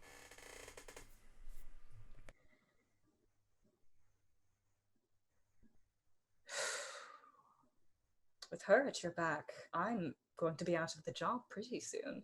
Well, with eggs in my back, you might have a job. I'm going to have to get really good at improvisational surgery. With one hand, I think you aren't my first choice. I do my best. Was I in the wrong, Cori? I don't think anyone was in the right.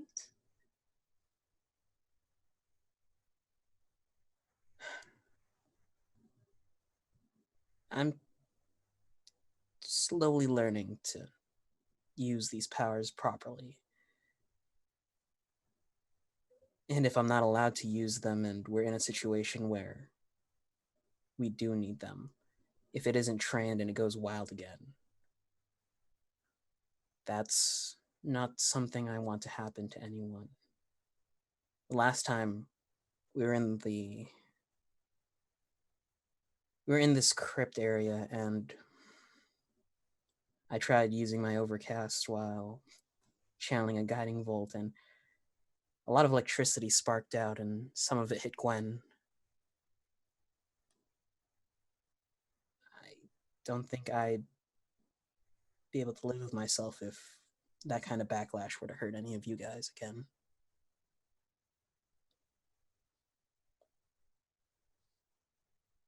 There are many kinds of power that are dangerous if they're not used correctly.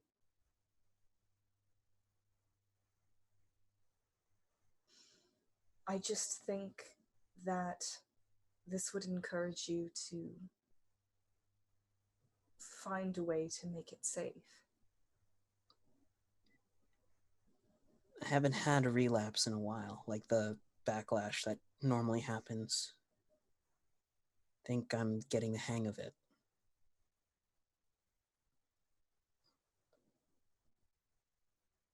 And that's encouraging. But there are still side effects, I guess, that happen even if I have this thing under control.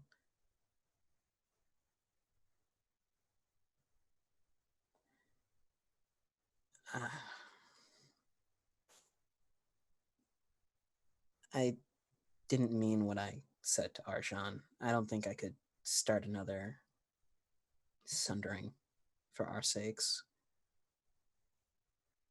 It was sort of a heat of the moment situation. I think you both made rash decisions.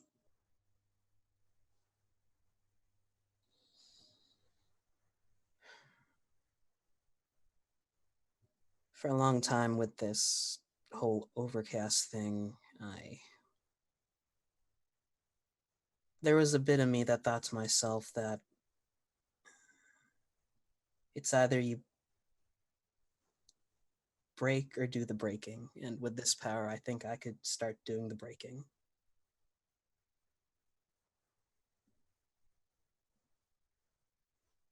To people who deserve it, at least. Why does something have to break? Maybe it's time to heal.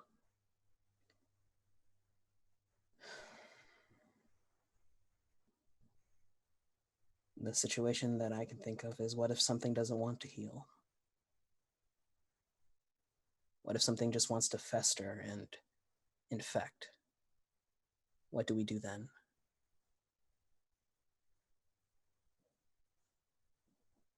I suppose that's the thing that needs the breaking.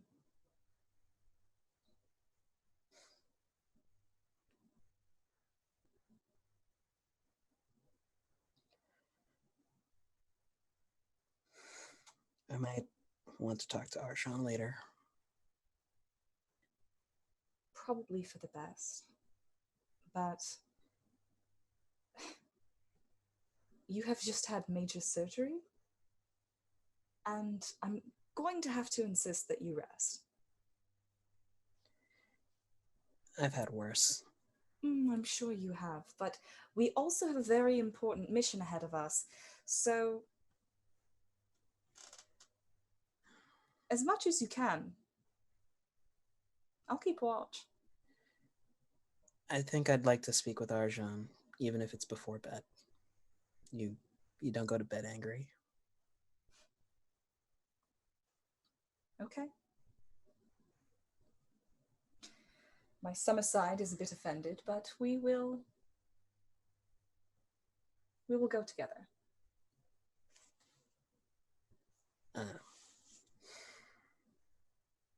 Yeah. I've been doing nothing but for the past few weeks. I didn't know this was a saying. Going to bed angry? Do most people say this? Yes, you don't go to bed angry. Oh my god. Mother's never going to hear the end of it.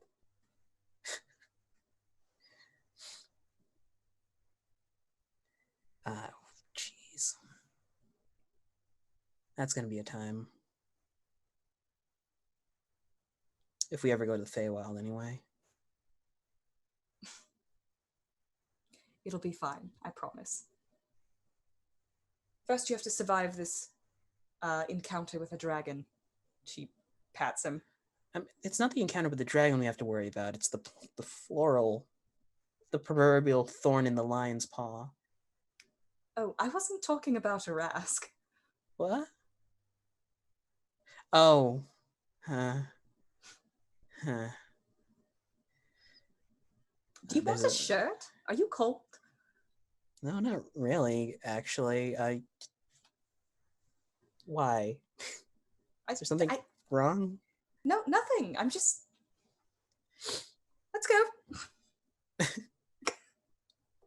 He has his bag. He'll ruffle through it to put on a shirt.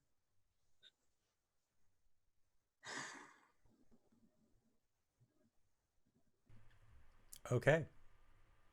And then do you end up going to your guys' communal room where Arjan and Gwen are currently talking about Gwen's newest on-ship heartthrobs? Yeah. Hey, do tabaxi, are their tail prehensile or is it just like a normal cat tail? I think it's more like a normal cat tail. I mean, I can move my tail a little bit, but like I don't call it prehensile. You can't like grab stuff with it? Let's see. And whenever I go to open up the door, I try to open it with my tail. Make a sleight of hand check. A sleight of tail check. Okay. I crit on the con save that I rolled for myself to see about my drinking, so I'm assuming this is not with disadvantage. It is not with disadvantage. Sleight of hand 10. You have a pretty decent like understanding of how to move your tail, because a lot of flying actually involves moving your tail in very minuscule attempts, so that way you can correct your flight. So at this point you kind of like put your backside toward the door and level your tail towards it, and you are actually able to grab hold of the door and at least push it open. Apparently, yes. Hey, Gwen leans over. Hey. Hey,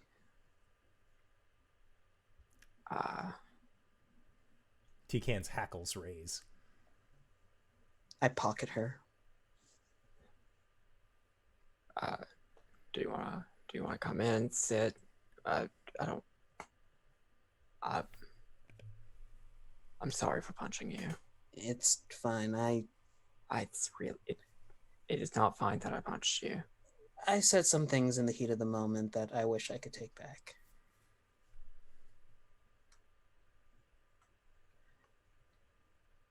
I would do almost anything to keep this party safe, to keep this family safe. Maybe breaking the world isn't part of that stipulation, but I would get really close to it if it meant you guys would be okay. Arjan is visibly uncomfortable, but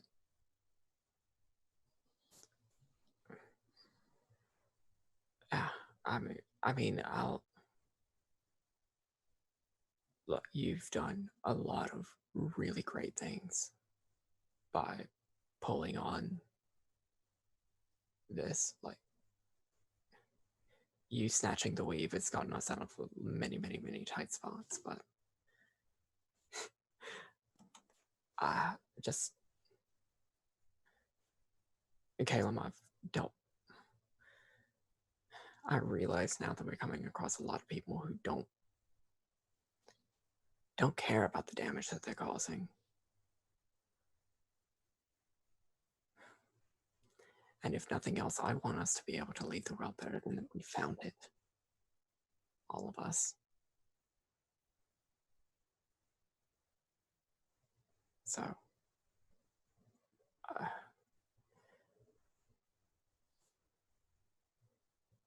that doesn't excuse me leaving you in a worse state. But I hope that that's something that you can still agree with. That we should try to cause less damage than we fix.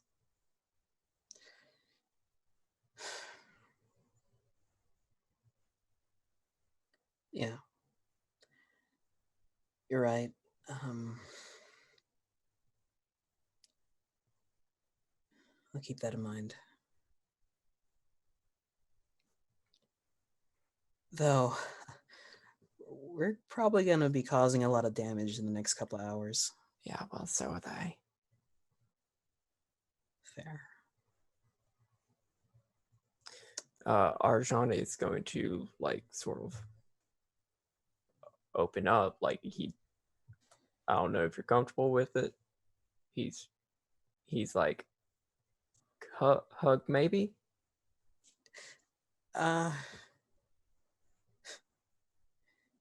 There's a small smile. Caelum walks over and just hugs him, pats him on the back. Gwen leans over to look at Cori and just goes, she shrugs and like, wow, that worked. That was pretty good. That was really fast. Cori says, wait. Arjan hiccups really loud. That was next to my ear, dude. Sorry. The wine here is really good. Uh-huh. That's not bourbon this time. It is not bourbon. Right, we've all made up. Caelum has to go to bed. 5 more minutes. Arjan and I are having a moment. I swear, if I were a wizard, I would sleep you. I can't do that. I can knock you out. Rather you not. Caelum's like crawling into a bunk, tummy first. Right. We should all get some rest. Because tomorrow evening, we have a revolution to start. Indeed. Some important breaking to be done. I'm just gonna go make sure everyone on deck's fine before I go to bed. So, like, I'll be back in a little bit. Okay, but you better be rested tomorrow. Don't start any beef. Huh. Gwen turns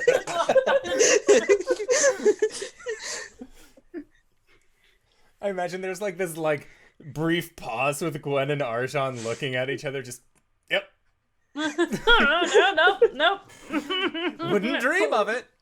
Cori doesn't get it. All right. And as our science bros end up going to sleep, Gwen, you end up finding Edson, and Edson is still at the helm, and and basically lets you know like they're almost to the anchor point, and then after that you'll get a full tour of the first mate's quarters. And and Cori, when you go back to Oliviette's room, Oliviette will basically say that she will tell you about how she got her scar over breakfast. Cori just like gives that like world weary sigh as she like crawls onto the pillow next to Oliviette. Olivia will just hug you at this point. Like it has been too long. You have told her about too many difficult things that is happening. She just wants you to feel safe at this They're point. gonna end their day, I think. All right. And that is where we are going to call it for tonight's session. So I would like to say thank you to everybody who decided to stop on by. Thank you to all of these new viewers. I think they're new viewers that have joined us for this session. If you stuck around from the raid, thanks. Hey RJ, where can we find you? What do you do? Hey everybody, I'm RJ here on the interwebs, but you can catch me at RJustice282 on Twitter and Twitch, where I tweet about the nerdy things in my life and memes and all that stuff. You can catch me, of course, tomorrow as Hubris, the Tiefling Sorcerer Warlock, where we finish up our Ravnica game with... Yeah, it's the last episode, guys. Other than that, you can actually, tomorrow morning through the rest of the week, I'll be streaming some Destiny as I grind out for some power levels and stuff. Other than that, not this week or the week after, but the week after that in March, I'm over at G Game Nights with a K. I play a barbarian angry boy. More kills than everybody else in the party. The second most kills is the animal familiar at 1. TheNakeHunter.com. Hi, I'm LBHackEmUp, and this is Asmodeus. He's my baby, and he's likes to be loud. If you want to see more kittens, follow me on Twitter at LBHackEmUp, because every day this month I am posting a picture of one of my foster babies that I've had over the years, and because I got the amount of followers that I didn't think I was going to get. So I also retweet all of the games that I'm in Monday, Tuesday, no Wednesday game this week. And then I will be probably tweeting about my adventures and maybe a DM that I'm going to go see. So yeah, TheNakeHunter.com. Hoi! I'm Cyber. You can find me at Cyberwolf1201, on Twitter, where I shitpost and also post pictures of this sleepy Goral. And also talk about whenever I go live on my own channel, where you can see a lot more of this particular camera view.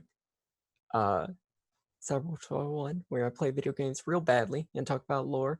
I'm not going to be streaming this week because I'm going to be out of town doing stuff for Open for Adventure, but yeah, check them out on the Twitch and the Twitter. Open for Adventure, they're good people. But for all the archives of that, go to youtube.com/cyberwolf1201, where you can also find the podcast that Kyle with an end I do called Let's Talk About It, where we get drunk, do parkour, and talk about RPG stuff. For our RPG stuff that I'm in, you found our Monday game. I'm also here on Thursdays, where we play Ghost of Saltmarsh. I play Albus, the Simic Hybrid Sorcerer. And on Saturdays, but not this Saturday because of the over 8 thing, I am on twitch.tv/pro restarter on playing with Pro in a Taldore 5th edition game where I play Kurt the Shifter Druid. It's a good time. I've got a Patreon and I'm on DM's Guild too. Yeah, DanaeKeener.com. And speaking of DanaeKeener.com, hi everybody, my name's Danae Keener. You know where you can find me.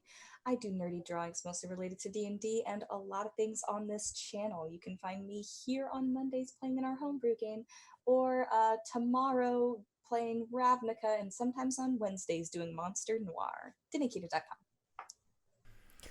And if you've made it this far, you probably already know who I am. But if you don't, hey fella, what's up? It's me, your buddy, your pal, your friend, the Indoor Adventurer, the showrunner here at twitch.tv/Indoor Adventures. We do shows like this Monday, Tuesday, and Thursday at 5:30 p.m. Pacific Standard Time. As you probably already heard, Monday's homebrew games. Tuesdays are, for now, we are finishing up Waterdeep War of the Spark. Our climax is being reached. In tomorrow night's game, a man has turned into a dragon to prevent the heroes of Waterdeep from stealing away the immortal sun. God, I wish that were me. Things are being super cool.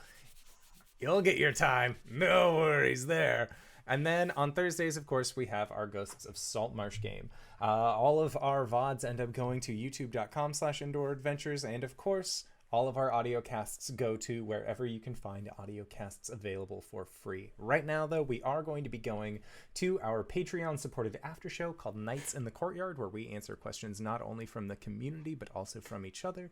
And of course, the easiest way to ask those questions is either in the Twitch chat to the side or in our Discord, which has been linked several times during this show. So consider joining us there. But for now, we are going to be heading out, so I would like to say thank you to everybody who decided to stop by. Thank you to these excellent players for putting up with my bullshit once again this week, and we will see you guys next time. All right, everybody. Bye-bye!